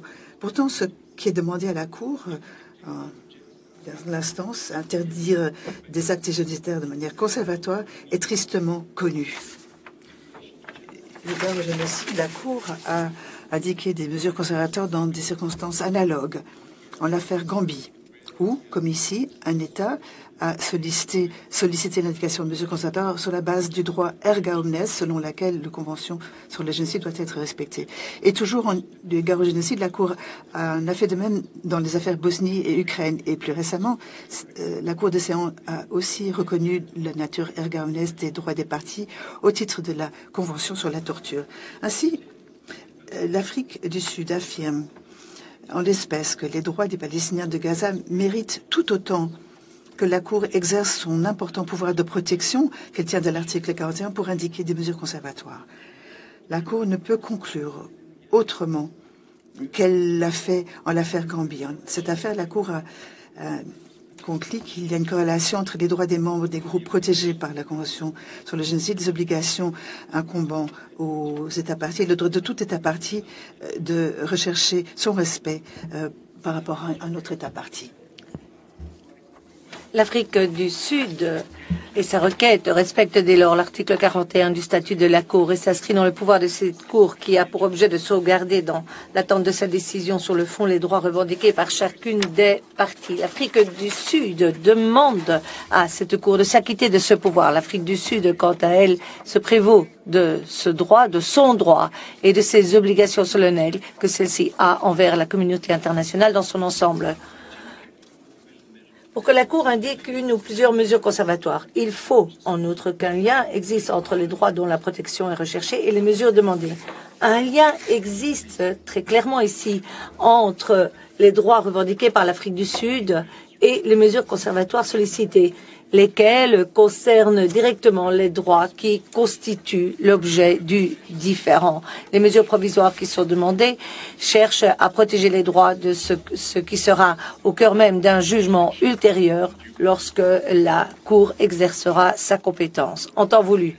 Les droits en jeu dans cette procédure sont à tout le moindre plausibles et fondés sur une interprétation possible de la Convention. Et comme la Convention l'impose aux parties, il y a obligation de prévenir et de punir tout génocide sous l'article 1 et ce faisant cherche à protéger un groupe en tout ou en partie. La Convention a été conçue afin de protéger à la fois les États parties et les groupes humains. Et quand des actes sont commis en violation de la Convention, ce sont des violations des droits fondamentaux des gens, du groupe en l'espèce, qui sont commises. Ces droits fondamentaux, ceux des Palestiniens de Gaza, seraient l'objet de tout jugement au fond pour cette Cour. Si tel n'était pas le cas, cela reviendrait à traiter les Palestiniens moins dignes de protection que les autres. Cela reviendrait aussi à ce que la Cour limite indûment sa propre compétence, se détourne de sa propre longue jurisprudence passée et ferme les yeux sur les violations des droits qui sont au cœur même de la Convention et des violations qui ont lieu à Gaza au moment même où je termine cette présentation. Madame la Présidente, je vous demande d'inviter Madame Blineni-Grellet qui va nous parler du volet suivant de notre requête.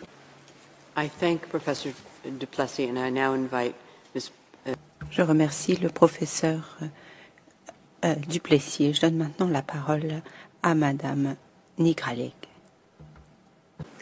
Madame la Présidente, Mesdames et Messieurs les juges, c'est un grand honneur pour moi que de paraître devant la Cour de nouveau.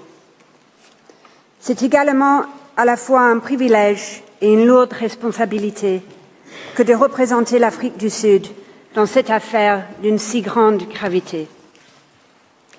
Il me revient d'examiner l'urgence et le risque de préjudice irréparable aux droits revendiqués, les deux dernières conditions auxquelles est subordonné l'exercice du pouvoir de la Cour d'indiquer des mesures conservatoires. Je souhaiterais avant cela adresser aux membres francophones de la Cour les excuses sincères de l'Afrique du Sud du fait qu'elle ne présente aucune de ses soumissions en langue française. L'Afrique du Sud vous prie de n'y voir aucun manque de courtoisie de sa part. Je vais, si vous me le permettez, poursuivre ma plaidoirie en langue anglaise. Madame la Présidente, Mesdames et Messieurs de la Cour, il y a un besoin urgent de mesures conservatoires pour protéger les Palestiniens à Gaza contre le préjudice irréparable causé par les violations par Israël de la Convention contre le génocide. Le secrétaire général des Nations Unies et d'autres représentants de l'organisation ont qualifié la situation à Gaza de crise de l'humanité, d'enfer sur terre, de bain de sang, d'horreur absolue, inégalée, ne cessant de s'aggraver, dans laquelle une population entière est assiégée, attaquée, privée des moyens essentiels d'assurer sa survie à une échelle massive. Comme l'a déclaré vendredi dernier le secrétaire général adjoint des Nations Unies aux affaires humanitaires, et je le cite, Gaza est devenu un lieu de mort et de désespoir. Des familles dorment dehors alors que les températures chutent. Les zones où les civils devaient se déplacer pour leur sécurité ont été incessamment bombardées. Les installations médicales sont constamment attaquées. Les rares hôpitaux partiellement fonctionnels sont submergés de cas de traumatologie, manquent cruellement de fournitures et sont inondés de personnes désespérées en quête de sécurité. Un désastre de santé publique se prépare, alors que les maladies infectieuses se propagent dans les abris surpeuplés à mesure que les égouts débordent. Quelques 180 femmes palestiniennes accouchent chaque jour dans ce chaos. Et les gens sont confrontés au niveau d'insécurité alimentaire les plus élevés jamais enregistrés. La famine approche. Pour les enfants en particulier, les 12 dernières semaines ont été traumatisantes. Pas de nourriture, pas d'eau, pas d'école, rien que les bruits terrifiants de la guerre, jour après jour. Gaza est tout simplement devenue inhabitable. L'existence même de ses habitants est quotidiennement menacée sous les yeux de la communauté internationale. Fin de citation. La Cour a connaissance du nombre colossal de morts et des plus de 7000 hommes, femmes et enfants palestiniens portés disparus, présumés morts ou mourant d'une mort lente et atroce, ensevelis sous les décombres. Les cas rapportés d'exécutions sommaires et de mauvais traitements et de tortures ne cessent d'augmenter, tout comme se multiplient les images de corps d'hommes, de femmes et d'enfants en décomposition, laissés sans sépulture à l'endroit où la mort les a frappés, certains déjà la proie des animaux. Il est toujours plus manifeste que des pans entiers de Gaza, des villes, des villages, des camps de réfugiés entiers sont en train d'être rayés de la carte. Selon le programme alimentaire mondial, 4 sur 5 des personnes souffrant de famine ou de faim extrême dans le monde vivent aujourd'hui à Gaza. Les experts affirment que la famine et la maladie pourraient bientôt causer plus de morts que les bombardements. Les statistiques quotidiennes attestent sans l'ombre d'un doute l'urgence et le risque de préjudice irréparable. Sur la base des chiffres actuels, 247 Palestiniens sont tués ou risquent d'être tués quotidiennement en moyenne, nombre d'entre eux littéralement déchiquetés. Parmi eux, 48 mères chaque jour, 2 chaque heure, et plus de 117 enfants par jour, au point que l'UNICEF a qualifié les agissements d'Israël de guerre contre les enfants. Au rythme actuel, qui ne semble pas prêt de ralentir, ce seront chaque jour 3 personnels soignants, 2 enseignants, plus d'un employé des Nations Unies et plus d'un journaliste qui seront tués. Beaucoup alors qu'ils travaillent ou dans le cadre d'attaques apparemment ciblées contre leur résidence familiale ou l'endroit où ils ont trouvé refuge. Le risque de famine ne cessera d'augmenter jour après jour. Chaque jour, 629 personnes seront blessées, certains plusieurs fois, alors qu'ils se déplacent d'un lieu à l'autre en quête désespérée de sécurité. Chaque jour, plus de 10 enfants palestiniens seront amputés d'une jambe ou des 2, souvent sans anesthésie. Chaque jour, au rythme actuel, une moyenne de 3900 maisons palestiniennes seront endommagées ou détruites. Plus de charniers seront creusés, plus de cimetières seront rasés au bulldozer, bombardés, des dépouilles seront brutalement exhumées, déniant jusque aux morts le droit à la dignité ou à la paix. Chaque jour, des ambulances, des hôpitaux, du personnel médical continueront d'être attaqués et tués. Les secouristes qui ont passé 3 mois sans la moindre assistance internationale, a tenté de retrouver des familles ensevelies sous les décombres à main nue continueront d'être pris pour cible. Au rythme actuel, un secouriste sera tué tous les 2 jours environ, parfois dans le cadre d'attaques lancées contre ceux présents sur place pour venir en aide aux blessés. Chaque jour, des personnes toujours plus désespérées seront forcées de trouver un nouveau lieu où se réfugier ou seront victimes de bombardements à l'endroit même vers lequel elles avaient été invitées à évacuer. Des familles entières disparaîtront, toutes générations confondues, et de plus en plus d'enfants deviendront des WCNSF, le terrible acronyme désignant les enfants blessés dont aucun proche n'a survécu, qui a dû être inventé à la suite de l'attaque génocidaire menée par Israël contre la population palestinienne de Gaza. Il y a un besoin urgent d'indiquer des mesures conservatoires pour empêcher qu'un préjudice irréparable et imminent soit causé aux droits en cause en l'espèce. Aucune situation ne saurait le justifier davantage. Selon les mots du commissaire général de l'Office du secours et de travaux des Nations Unies pour les réfugiés de Palestine dans le Proche-Orient, il faut mettre fin à l'anéantissement de Gaza et de son peuple. Pour ce qui est de la jurisprudence de la Cour, celle-ci a récemment réaffirmé, je cite, « La condition d'urgence est remplie dès lors que les actes susceptibles de causer un préjudice irréparable peuvent intervenir à tout moment avant que la Cour ne se prononce de manière définitive en l'affaire. » Fin de citation. C'est précisément le cas de figure ici. Tous ces cas que j'ai évoqués peuvent intervenir et interviennent à tout moment.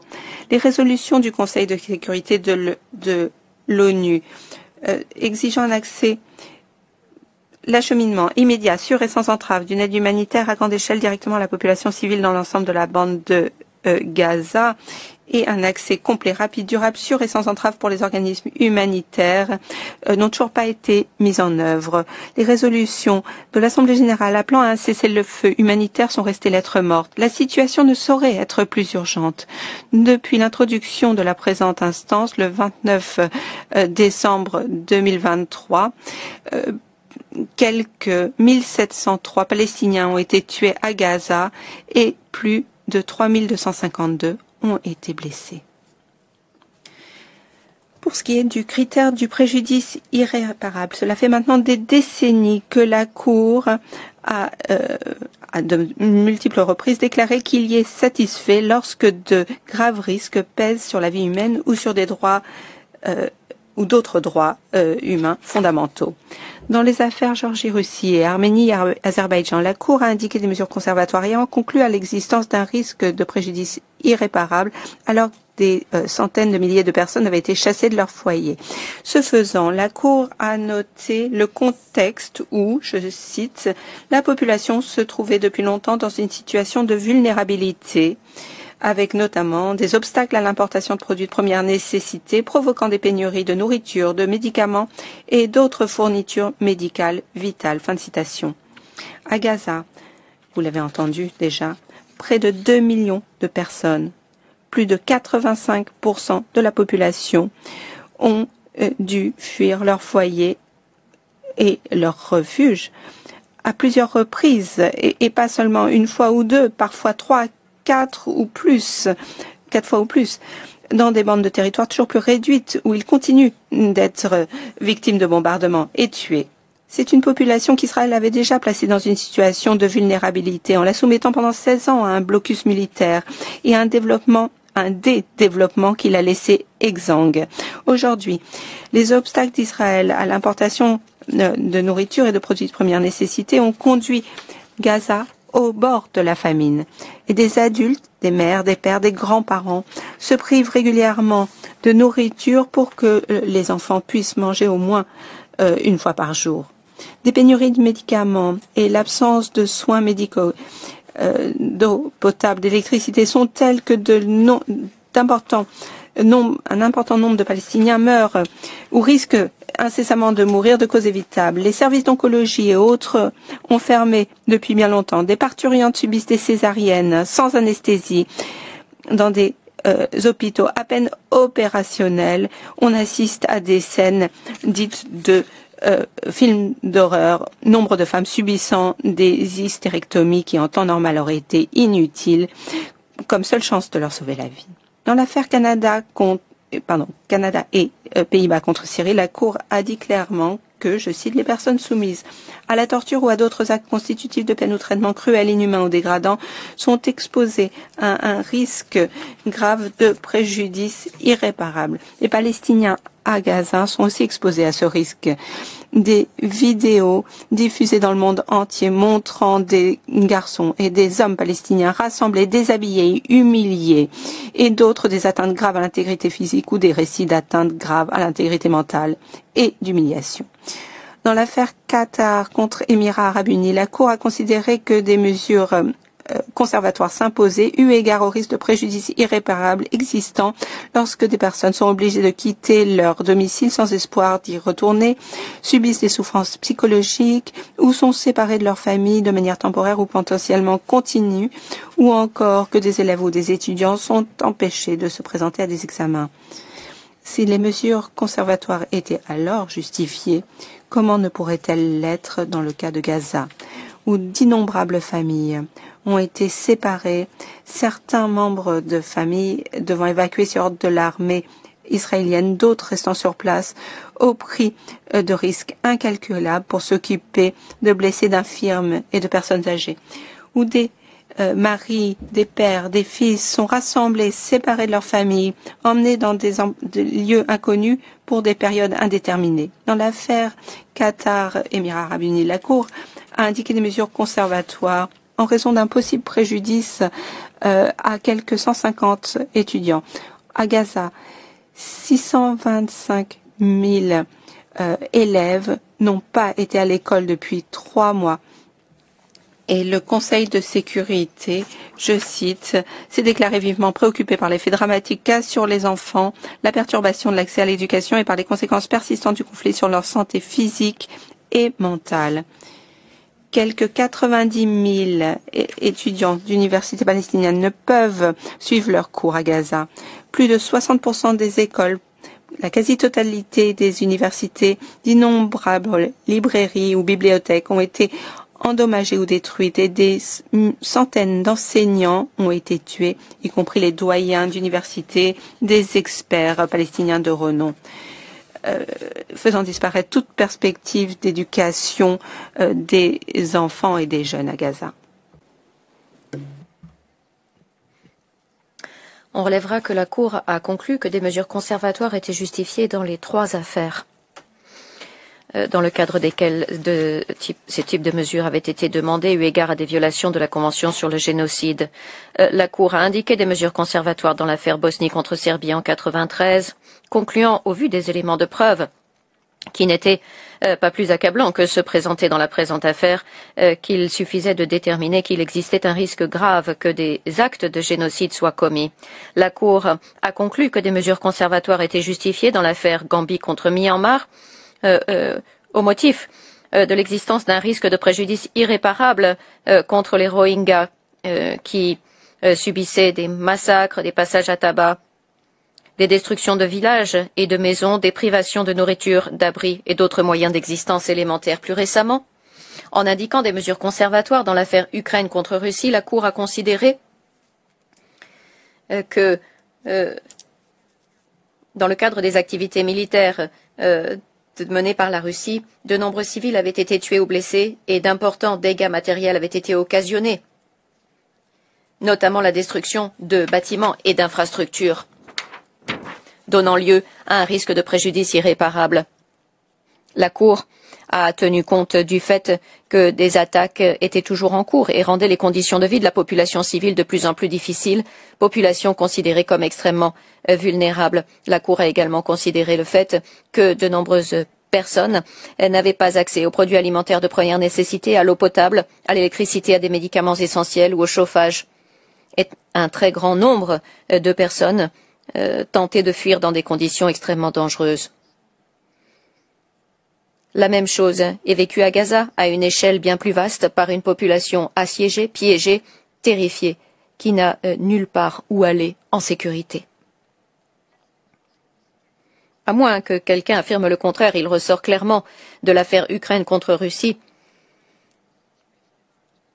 que le fait qu'un risque urgent de préjudice irréparable résulte d'une situation de conflit armé n'entrave ni n'empêche le dépôt d'une demande en indication de mesures conservatoires. Ceci ressort d'autres arrêts de la Cour également. Dans l'affaire, par exemple, relative aux activités armées sur le territoire du Congo, la Cour a ordonné des mesures conservatoires au motif que les personnes, les biens et les ressources se trouvant sur le territoire du Congo, en particulier dans la zone du conflit, demeuraient gravement vulnérables et qu'il existait un risque sérieux que les droits en litige subissent un préjudice irréparable. Fin de citation.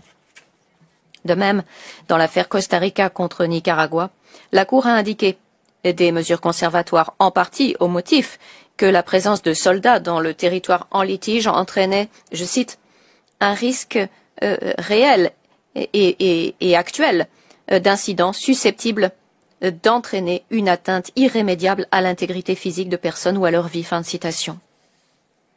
S'agissant de la Convention sur le génocide en particulier, la Cour a rappelé dans l'affaire Gambie contre Myanmar que, je cite, « Les États parties ont expressément confirmé leur volonté de considérer le génocide comme un crime du droit des gens, qu'ils doivent prévenir et punir, indépendamment du contexte de paix ou de guerre dans lequel il se produit. » Fin de citation. Plus récemment, dans l'affaire Guyana contre Venezuela, la Cour a estimé que le risque grave ou sérieux de voir le Venezuela acquérir et exercer le contrôle et l'administration du territoire en litige, fin de citation, entraînait un risque de préjudice irréparable aux droits revendiqués dans la présente instance. On retrouve des facteurs analogues dans l'affaire qui nous occupe, notamment eu égard à l'ambition territoriale et au plan de colonisation de Gaza, évoqué par différents membres du gouvernement israélien, et le lien entre ces facteurs et la survie même des Palestiniens de Gaza.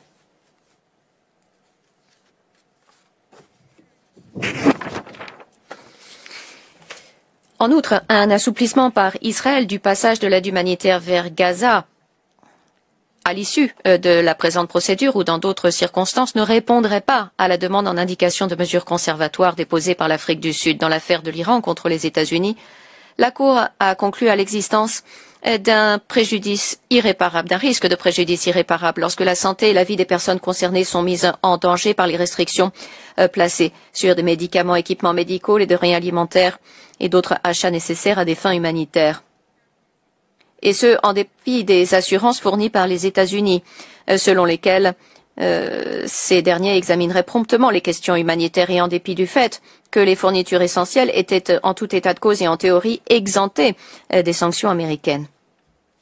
La Cour a considéré que ces assurances, je cite, ne répondaient pas pleinement aux préoccupations exprimées en matière humanitaire et de sécurité, donc quant à la situation humanitaire et la sécurité, et qu'il demeurait un risque que les mesures adoptées par les États-Unis entraînent des conséquences irréparables.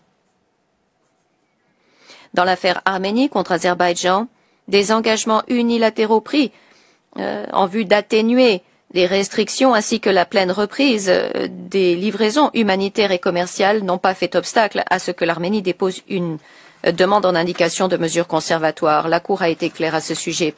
Bien que les engagements pris contribuaient à atténuer le risque imminent de préjudice irréparable résultant de l'opération militaire, ils ne l'écartaient pas totalement. En effet, dans l'affaire Géorgie et Russie, la Cour a affirmé de manière tout à fait claire qu'elle considérait qu'un risque grave subsistait lorsque la situation était instable et pouvait changer rapidement. La Cour a estimé, je cite à nouveau, qu'étant donné les tensions actuelles et l'absence d'un règlement global du conflit dans cette zone, les populations demeurent également vulnérables. Fin de citation.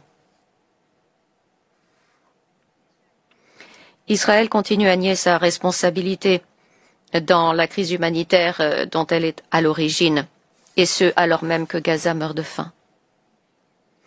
L'aide humanitaire qu'elle a tardivement autorisée à passer vers la bande de Gaza reste tout à fait inadéquate et se situe bien loin des 500 camions autorisés en moyenne à approvisionner quotidiennement la bande de Gaza avant octobre 2023, même sous blocus.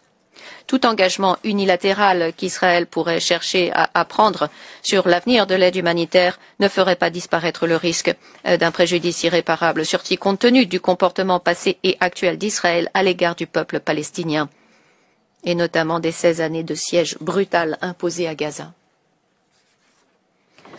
En tout état de cause, comme le secrétaire général des Nations Unies l'a affirmé de manière on ne peut plus claire, il est erroné de mesurer, je cite, l'efficacité de l'opération militaire à Gaza au nombre de camions autorisés à passer.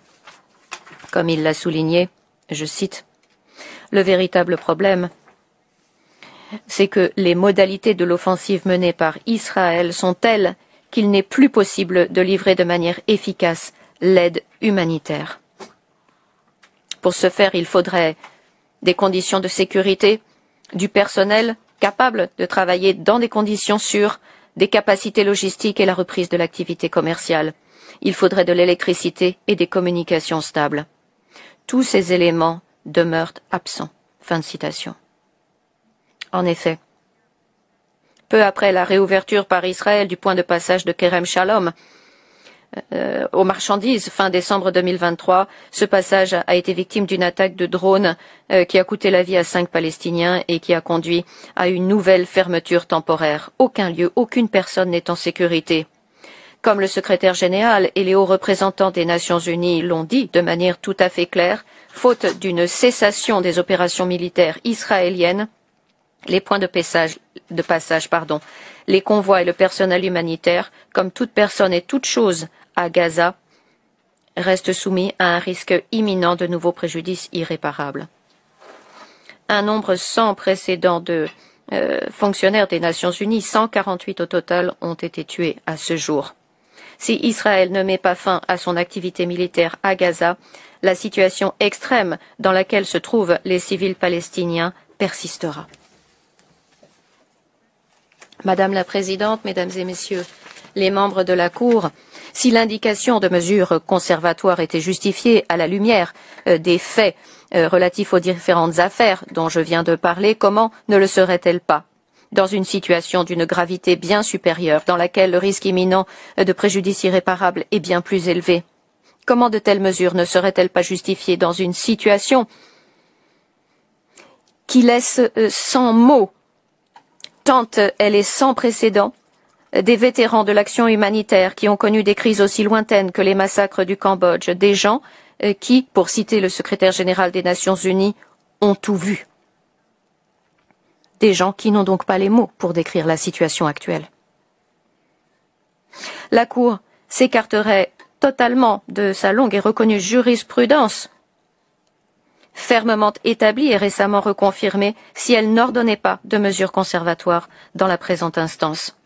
Le risque imminent de mort, de dommages et de destruction auxquels sont confrontés les Palestiniens de Gaza aujourd'hui et auxquels ils seront toujours confrontés chaque jour pendant le déroulement de la présente procédure, en tout état de cause, justifie, impose même l'indication de mesures conservatoires. D'aucuns diront peut-être même que c'est la réputation même du droit international, son aptitude et sa volonté à engager et à protéger toute personne de manière égale qui est en jeu.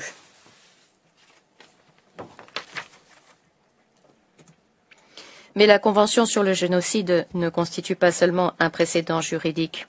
Elle vise aussi fondamentalement à confirmer et à sanctionner les principes de morale les plus élémentaires. La Cour a rappelé la résolution adoptée par l'Assemblée générale en 1946 sur le crime de génocide et qui dit de manière tout à fait claire que le génocide, je cite, est le refus du droit à l'existence à des groupes entiers, de même que l'homicide est le refus du droit à l'existence à un individu. Un tel refus bouleverse la conscience humaine, inflige de grandes pertes à l'humanité, qui se trouve ainsi privée des apports culturels ou autres de ces groupes, et contraire à la loi morale, ainsi qu'à l'esprit et aux fins des Nations Unies. Fin de citation.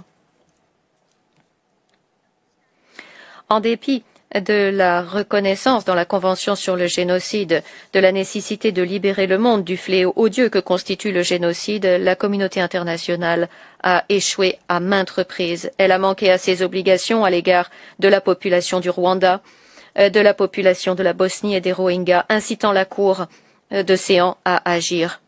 Elle a échoué en ne faisant pas cas des avertissements de risques graves de génocide contre la population palestinienne lancés par des experts internationaux depuis le 19 octobre 2023. La communauté internationale continue de manquer à ses obligations à l'égard du peuple palestinien en dépit de la rhétorique génocidaire ouvertement déshumanisante des responsables politiques et militaires israéliens et des actions menées par l'armée israélienne sur le terrain.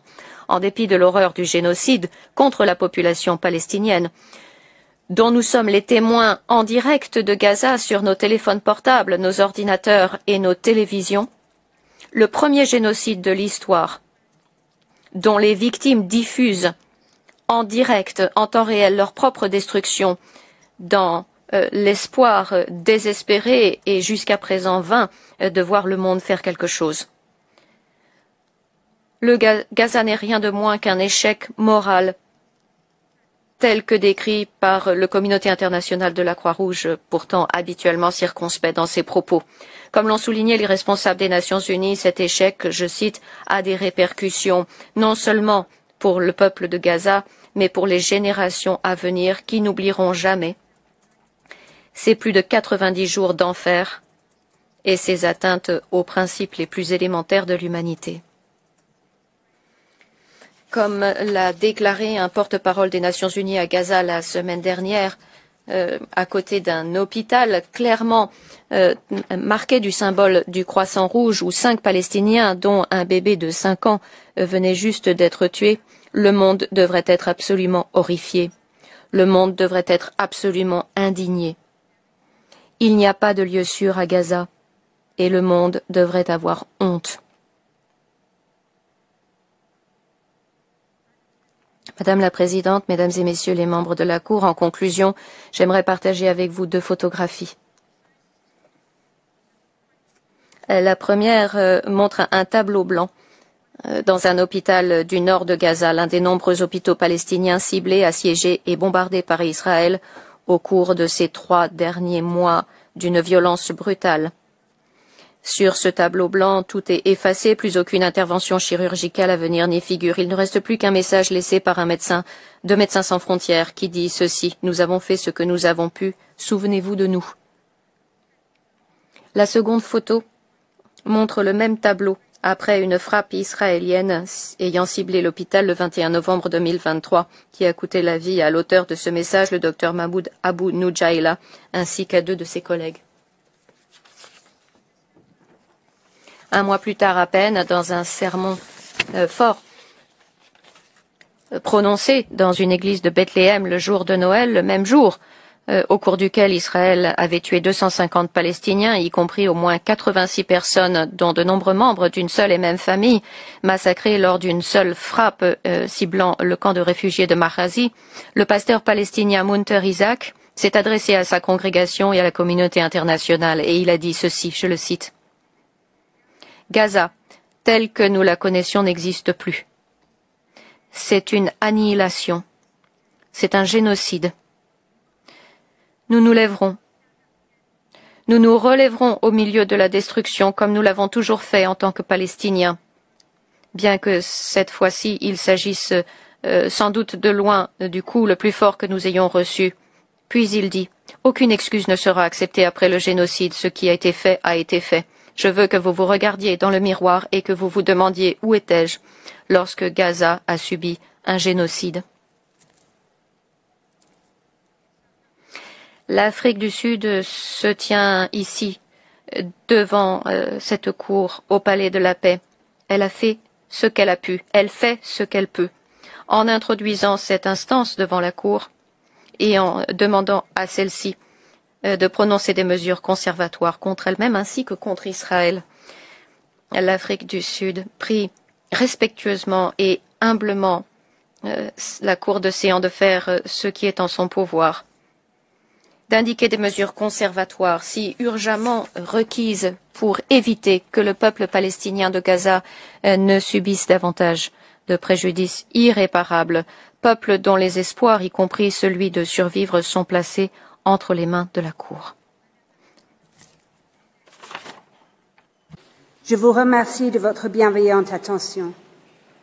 Je vous invite à demander au professeur Lowe Casey de prendre le podium pour décrire les mesures conservatoires revendiquées par l'Afrique du Sud de la part du peuple palestinien.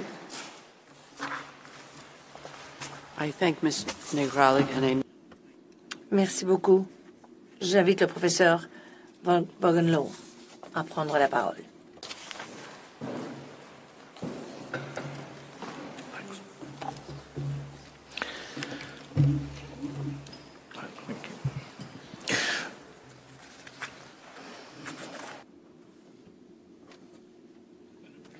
Madame la Présidente, chers membres de la Cour, c'est un honneur d'être ici devant vous et un honneur de le faire au nom de la République d'Afrique du Sud. Dans cette affaire qui est présentée sous l'article 9 de la Convention contre le génocide qui permet à tout État partie à la Convention de soumettre à la Cour toute différence sur l'interprétation, l'application ou le respect de la Convention. La Cour ne doit pour le moment déterminer si Israël a ou n'a pas agi contrairement à ses obligations découlant de la Convention contre le génocide. Cela ne se fera que lorsqu'on discutera de l'affaire au fond. Ce qui est important maintenant, ce sont les mesures conventionnelles en attendant la décision au fond. La jurisprudence de la Cour renvoie à 5 exigences avant de rendre une ordonnance en mesure conservatoire. Il faut d'abord y avoir une compétence prima facie, ce qui fut présenté devant vous par le professeur Dugard. Ensuite, il faut qu'il y ait un lien entre les mesures sollicitées et les droits sous-jacents à la demande principale. Ici, nous avons obtenu satisfaction. Les mesures demande une ordonnance que Israël ne viole pas les droits mêmes qui sont garantis par la Convention contre le génocide et tels que décrits dans la requête de l'Afrique du Sud. Troisièmement, la plausibilité de ces droits invoqués. Le professeur Duplessis nous a expliqué que ceci était fait. Les droits invoqués le sont du fait même du cœur de la Convention, à savoir le droit à ne pas être tué ou mutilé et le droit d'un groupe à ne pas être physiquement détruit. 4e et 5e point, il faut qu'il y ait un risque d'un préjudice irréparable qui puisse se présenter avant qu'une solution ultime puisse être trouvée à ce différend et que celui-ci se termine. Il faut donc qu'il y ait urgence. Madame Negrelin nous a expliqué ces points. Israël a, ces 3 derniers mois, poursuivi un bombardement et un siège continu de Gaza avec une férocité et une durée qui ne peut être perçue que comme étant une tentative de détruire Gaza et ses citoyens. Et Israël déclare publiquement qu'elle va continuer à le faire. Et vous êtes tout à fait au courant de l'ampleur de la mort et de l'ampleur de la destruction. Et au moment même où je vous parle, cela se poursuit. La Cour a déclaré qu'un État a une obligation à prévenir un génocide et partant d'agir dès que l'État a connaissance ou devrait avoir connaissance de l'existence d'un risque sérieux qu'un génocide soit commis. Dès ce moment, si l'État dispose d'un effet dissuasif à sa disposition pour agir contre ceux qui sont en train de préparer un génocide ou aussi ceux qui semblent alimenter une telle intention, cet État a le devoir de se prévaloir de ses moyens afin d'interrompre les circonstances. Et c'est ce que l'Afrique du Sud a fait en déposant cette requête. Et dans d'autres affaires, telles que la Grande, Avena et Jadav, cette Cour a exercé son pouvoir et a ordonné des mesures provisoires en tenant compte non seulement de l'impact des mesures provisoires sur les États parties, mais également quant à l'impact sur les individus eux-mêmes qui seraient directement affectés et sur leurs droits. Ainsi, elle a rendu des ordonnances pour empêcher des États de commettre des meurtres en toute violation du droit international. Et c'est par excellence ce que l'Afrique du Sud demande, après que quelques 300 000 personnes aient déjà été tuées dans le siège et le bombardement de Gaza. La grande majorité d'entre eux étant des hommes, des femmes et des enfants innocents. La Cour a également émis des ordonnances afin de garantir l'intégrité de ses propres procédures et l'efficacité de ces ordonnances. Dans l'affaire du génocide en Bosnie, par exemple, la Cour avait rendu une ordonnance afin que les parties ne prennent plus aucune action ou mesure et s'assure d'ailleurs qu'aucun acte ne soit commis qui puisse aggraver ou prolonger le différend existant sur la prévention ou la punition à l'encontre du crime de génocide, ou rendre la solution encore plus difficile. Sans une telle ordonnance de non-aggravation, il y a un risque réel que le défendeur se précipite pour terminer son objectif par ses conduites illégales avant que la Cour ne rende sa décision ultime et de ce fait, finalement, en pratique, rendrait la décision de la Cour sans quelque utilité. L'Afrique du Sud, dans sa requête, est restée dans la portée de la Convention. Certains se demanderont peut-être pourquoi nous ne demandons aucune ordonnance à l'encontre du Hamas. Il s'agit ici d'une affaire qui porte sur les actes d'Israël à Gaza, qui est un territoire qui, il y a 3 semaines encore, dans la résolution 2720 du Conseil de sécurité, a déclaré une partie intégrale du territoire occupé depuis 1967, occupé par Israël.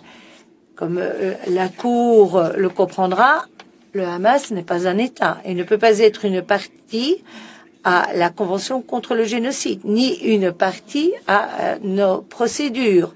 Il y a d'autres organes, il y a d'autres procédures qui peuvent se pencher sur les démarches à entreprendre ou les étapes à lancer afin, par rapport aux atrocités du passé et les acteurs responsables de ces atrocités. Et cela doit se faire en droit de toute façon. Ici, sous cette convention, l'Afrique du Sud ne peut absolument pas demander une ordonnance contre le Hamas. Ensuite, l'Afrique du Sud comprend fort bien que tout acte de violence ne constitue pas pour autant un génocide. Il peut y avoir la purification ethnique, punition collective, viser des ciblés, attaquer des hôpitaux et des crimes de guerre sont autant d'actes illégaux.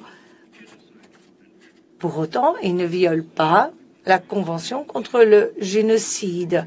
Le génocide implique qu'on identifie l'intention de détruire en tout ou en partie un groupe ethnique, racial, de race ou de religion ou national. Et en fait, ce que Israël est en train de faire à Gaza constitue aussi des crimes de guerre et aussi des crimes contre l'humanité. Cela ne l'immunise pas d'une responsabilité de la Convention contre le génocide. L'Afrique du Sud demande des requêtes de remède dans son paragraphe 111 de sa requête, ainsi que des requêtes en mesure conventionnelle au paragraphe 144.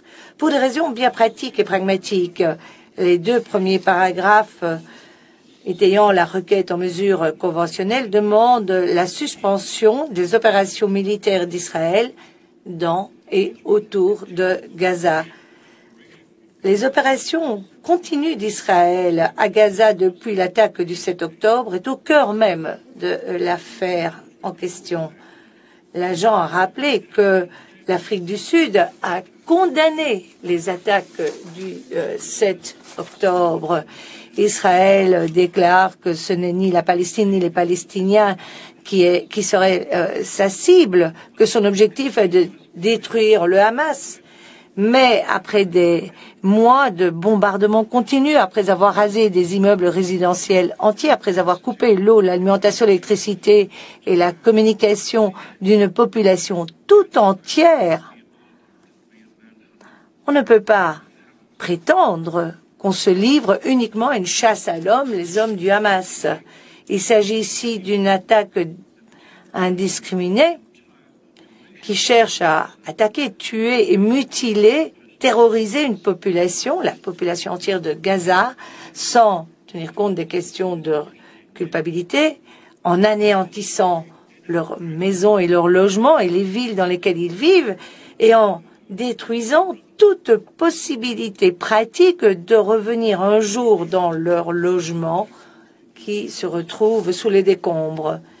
Les actions d'Israël empêchent ces Palestiniens de Gaza directement et entravent l'acheminement de l'aide humanitaire qui ne peut pas arriver à la population palestinienne de Gaza. Les Palestiniens sont confrontés à la mort de ces bombardements continus et aussi des fusillades, mais aussi à la mort, de la faim et de la maladie qui est plus lente encore et encore moins discriminée. Dans ces derniers jours, nous avons entendu les États-Unis avoir déclaré que beaucoup trop de civils étaient tués. Nous avons entendu le secrétaire général des Nations Unies, le sous-secrétaire des Nations Unies à l'aide aux affaires humanitaires et le commissaire général de l'UNRWA avoir tous déclaré qu'il était impératif d'interrompre, d'arrêter toute opération militaire afin de permettre la livraison réelle, effective d'une aide humanitaire. C'est la raison pour laquelle les Nations Unies demandent justement qu'on interrompe toutes ces activités. C'est le seul moyen de permettre une réponse humanitaire et éviter toute mort et destruction supplémentaire. Mais il y a autre chose à dire. Il ne sert à rien de dire qu'Israël fait tout ce qui est possible pour réduire le nombre de morts d'hommes, femmes et enfants. L'utilisation de ces bombes à éclatement de 2000 livres dans des zones résidentielles et tous ces bombardements ininterrompus de Gaza ont fait que même ceux qui s'étaient déplacés vers ces zones sécurisées, finalement, nous racontent tout à fait autre chose que ce qu'Israël raconte. Mais ce n'est pas la seule chose. Il ne s'agit pas d'une question d'échelle et de meurtre indiscriminément. Il s'agit également d'une question d'intention. Si une quelconque opération militaire, quel que soit son mode d'exécution, est exécutée avec l'intention de détruire un peuple, en tout ou en partie, celle-ci est une violation de la Convention sur le génocide et doit cesser. C'est pourquoi toutes les opérations militaires susceptibles d'être en violation de la Convention doivent cesser. La troisième mesure demandée sollicite une ordonnance enjoignant Israël et l'Afrique du Sud, conformément aux obligations que leur fait la Convention sur le génocide, de prendre chacun, en ce qui le concerne, toutes les mesures raisonnables en leur pouvoir pour prévenir le génocide. Ensuite, les quatrième et cinquième mesures précisent quelles sont ces obligations générales par rapport aux cas spécifiques d'infraction énumérés aux articles 2 et 3 de la Convention. La sixième mesure sollicitée porte sur le fait que, mis à part ses propres actes, le gouvernement d'Israël est tenu juridiquement de prévenir et de punir quiconque se livre, incite ou soutient activement un comportement qui viole la Convention sur le génocide. Jusqu'à l'intervention, il y a 36 heures, du procureur général, les autorités israéliennes semblent n'avoir rien fait pour arrêter le flux de discours et de récits génocidaires, en ce compris par des fonctionnaires publics. En effet, la tolérance, dirais-je même la normalisation d'une telle incitation suscite aujourd'hui des préoccupations à l'intérieur d'Israël lui-même. Voilà pourquoi cette mesure est sollicitée. Cette affaire est importante. Des vies sont en jeu. La crédibilité et la réputation d'Israël sont en jeu. Et pourtant, les éléments de preuve qui permettraient de conclure ou non à la violation par des actes spécifiques de la Convention sur le génocide se perdent ou sont détruits. Et les missions de constatation des faits et les journalistes étrangers ne sont pas en mesure de travailler librement à Gaza. D'où la 7e demande, une ordonnance en vue de la protection des éléments de preuve. Et pour finir, l'Afrique du Sud demande à la Cour d'exiger d'Israël des rapports précis sur les mesures qu'il aura prises pour donner effet à l'ordonnance. Des assurances générales ne suffiront pas. Les rapports rendus publics par la Cour sont un élément essentiel de la responsabilité. Je souhaite aborder la question de la légitime défense. Dans son avis consultatif en l'affaire Wall, la Cour a fait observer que la menace alléguée par Israël pour justifier la construction du mur n'était pas attribuable à un État étranger, mais émanait d'un territoire, les territoires palestiniens occupés, sur lesquels Israël exerçait son contrôle. Pour ces raisons, la Cour a décidé en son temps qu'en droit international, le droit à la légitime défense, inscrit à l'article 51 de la Charte des Nations Unies, était dénué de pertinence dans de telles circonstances. Il y a 20 jours, le Conseil de sécurité a confirmé que Gaza était un territoire occupé. Même si Israël parle d'un retrait complet de Gaza, il a gardé le contrôle sur Gaza. Contrôle quant à l'accès par la terre, la mer, les airs, et sur les fonctions administratives principales et sur les livraisons d'eau et d'électricité. Cette emprise fluctue en intensité, certes, mais personne ne peut douter la réalité de l'emprise d'Israël sur Gaza, réalité qui se poursuit. La conclusion de 2004 de la Cour vaut toujours aujourd'hui. Et on peut en dire de même ici. Ce que fait Israël à Gaza, il le fait dans un territoire qu'il contrôle. Ces actions renforcent son occupation. La loi sur la légitime défense, à l'article 51 de la Charte, n'est pas d'application. Mais ce n'est pas l'argument principal. L'élément principal est beaucoup plus simple. C'est qu'il faut reconnaître, même face à une attaque épouvantable, scandaleuse, même face à une provocation scandaleuse, le génocide ne peut jamais être une réponse admissible. Tout recours à la force, que ce soit à des fins de légitime défense ou pour imposer une occupation ou pour des opérations de répression ou autres, tout recours à la force doit respecter les limites imposées par le droit international, y compris le devoir explicite repris à l'article 1 de la Convention, le devoir de prévenir le génocide. L'Afrique du Sud estime que les éléments de preuve que tout un chacun peut consulter attestant de l'échelle de destruction, les privations de nourriture, d'eau, de médicaments et d'électricité démontrent toutes que le gouvernement d'Israël, et non pas le peuple juif ni les citoyens israéliens, le gouvernement d'Israël et son armée ont pour intention de détruire les Palestiniens de Gaza en tant que groupe et ne font rien pour prévenir ou punir les actions de ceux qui soutiennent cet objectif. Je le répète, ce qui est important, ce n'est pas qu'Israël agit de manière disproportionnée.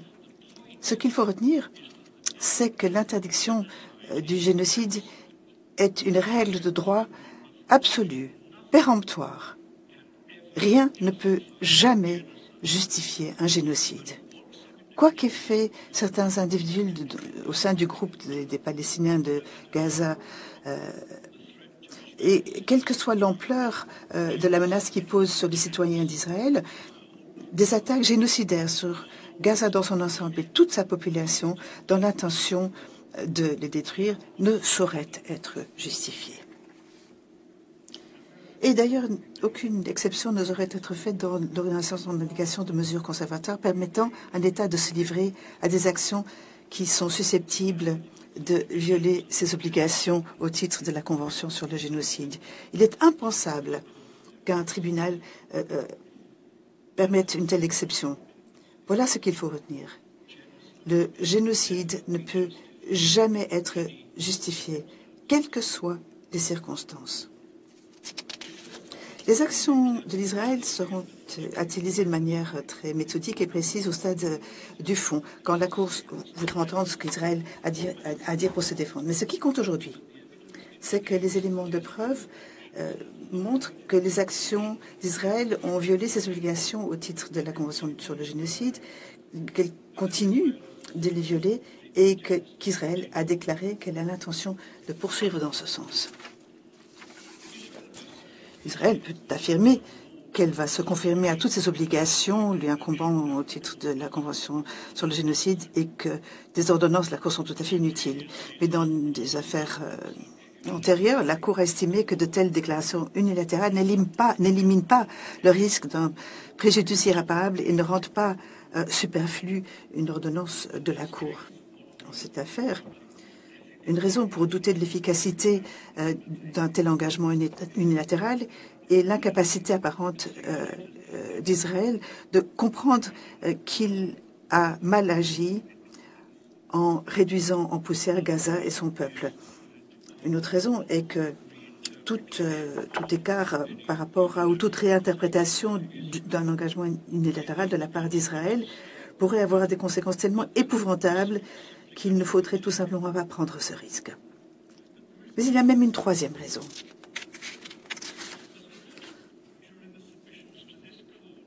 Comme il a été observé dans les conclusions de cette Cour en l'affaire réserve par rapport à la Convention de génocide de 1958, l'obligation de soumettre des différends quant à l'interprétation et l'exécution de la Convention et de porter ces différends devant la Cour de justice a été estimée comme une des garanties principales de l'exécution nécessaire de l'obligation fondamentale de prévenir et punir le crime de génocide. Fin de citation.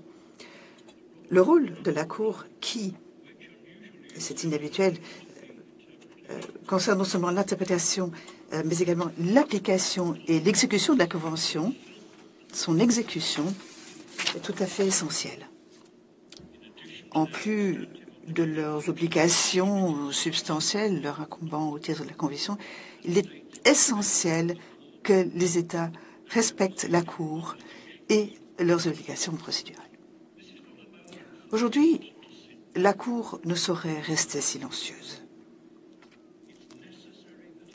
Il est important qu'elle exerce son autorité et qu'elle exige elle-même le respect des obligations inscrites dans la Convention sur le génocide. En vérité, aucune autre affaire récente, me semble-t-il, n'aura été aussi importante pour l'avenir du droit international et pour l'avenir de la Cour elle-même.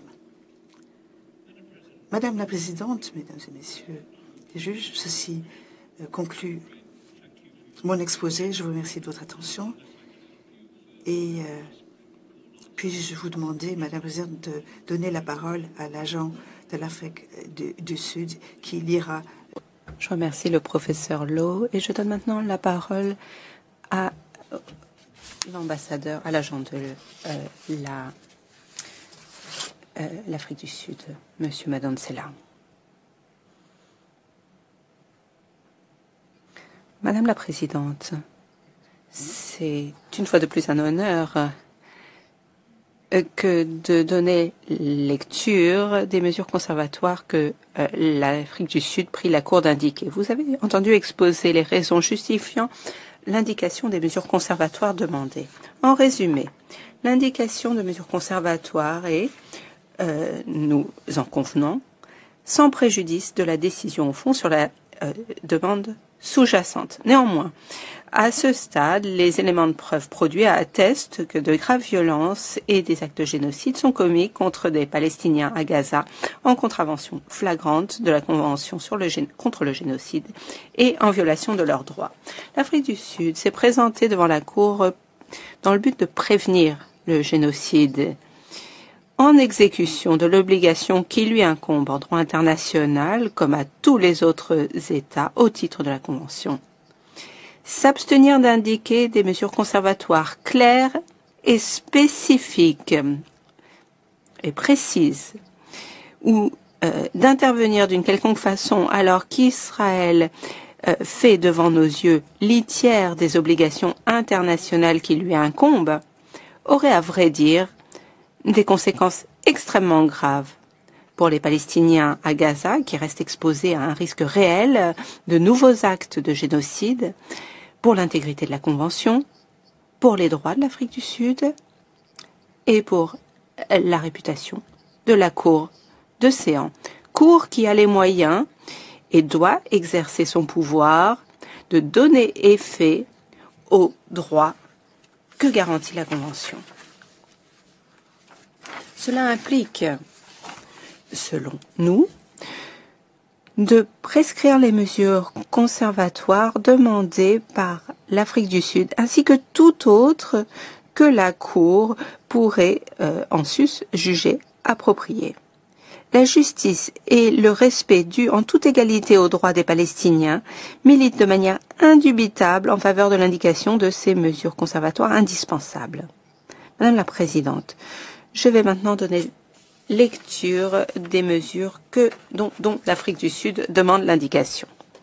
Compte tenu de ce qui précède, l'Afrique du Sud, en qualité d'État partie à la Convention sur la prévention et la répression du crime de génocide, prie respectueusement la Cour d'indiquer de toute urgence, dans l'attente de sa décision au fond dans la présente affaire, les mesures conservatoires suivantes en ce qui concerne le peuple palestinien en tant que groupe protégé par la dite Convention.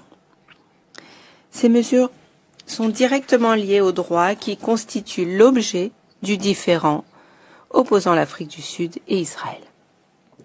Premièrement, l'État d'Israël doit suspendre immédiatement ses opérations militaires à et contre Gaza.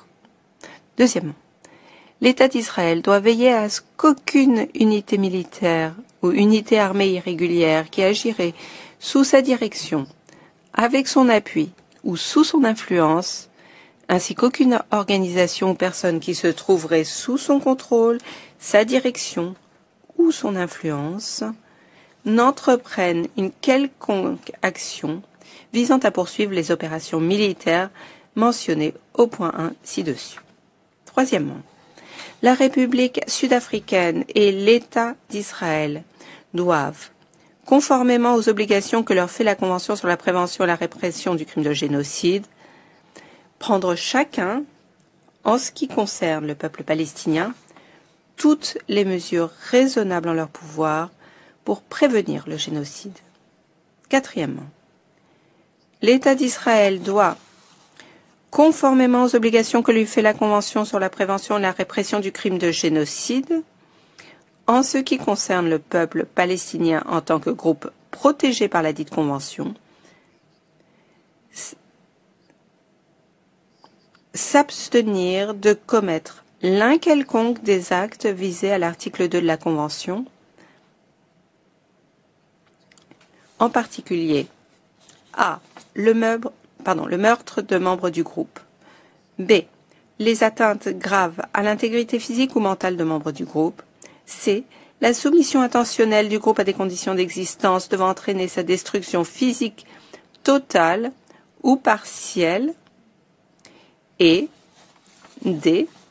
Les mesures visant à entraver les naissances au sein du groupe. Cinquièmement, l'État d'Israël doit, en application du point 4 petit c ci-dessus, en ce qui concerne les Palestiniens, s'abstenir de commettre l'un quelconque des actes ci-après et prendre toutes les mesures en son pouvoir, y compris l'annulation des ordres et mesures de restriction ou d'interdiction voulues, pour en prévenir la Commission. Petit a, expulser les populations de chez elles et les déplacer de force. Petit b, priver les populations d'un accès approprié à l'eau et à la nourriture, d'un accès à l'aide humanitaire, notamment en ce qui concerne les besoins en combustible, abris, vêtements, hygiène et assainissement, de soins de santé et de fournitures médicales, et petit c, détruire la vie palestinienne à Gaza. Sixièmement, l'État d'Israël doit, en ce qui concerne les Palestiniens, veiller à ce qu'aucune de ces unités militaires, aucune unité armée irrégulière ou personne qui agirait sous sa direction, avec son appui ou en étant d'une autre manière influencée par lui, et aucune organisation ou personne qui se trouverait sous son contrôle, sa direction ou son influence, ne commettent l'un quelconque des actes visés aux points 4 et 5 ci-dessus, ou ne se livre à un quelconque acte constitutif d'incitation directe et publique à commettre le génocide, d'entente en vue de commettre le génocide, de tentative de génocide ou de complicité dans le génocide, et veiller à ce que, si de tels actes sont commis, des mesures soient prises pour en punir les auteurs, conformément aux articles 1er, 2, 3 et 4 de la Convention pour la prévention et la répression du crime de génocide. Septièmement, l'État d'Israël doit prendre des mesures effectives pour prévenir la destruction et assurer la conservation des éléments de preuve relatifs aux allégations d'actes relevant de l'article 2 de la Convention pour la prévention et la répression du crime de génocide. À cette fin, il doit s'abstenir de refuser ou de restreindre l'accès à Gaza des missions d'établissement des faits, titulaires de mandats internationaux et autres organismes chargés d'aider à la protection et à la conservation des 10 éléments de preuve. Huitièmement, l'État d'Israël doit soumettre à la Cour un rapport sur l'ensemble des mesures qu'il aura prises pour donner effet à l'ordonnance en indication de mesures conservatoires dans un délai d'1 semaine à compter de la date de celle-ci, puis à intervalles réguliers tels que fixés par la Cour jusqu'à ce qu'une décision ait été définitivement rendue en l'affaire. Et ces rapports devront être publiés par la Cour.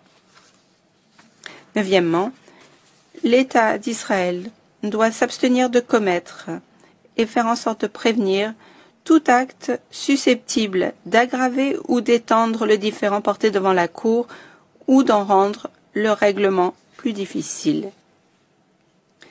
Je vous remercie, Madame la Présidente, Mesdames et Messieurs de la Cour. Voilà qui clôt l'intervention l'Afrique du Sud. Je remercie l'agent de l'Afrique du Sud dont l'exposé conclut le tour unique de plaidoirie de l'Afrique du Sud, ainsi que l'audience de ce matin. La Cour se réunira de nouveau demain, le 12 janvier 2024, à 10 h, pour entendre Israël en son tour unique de plaidoirie. L'audience est levée.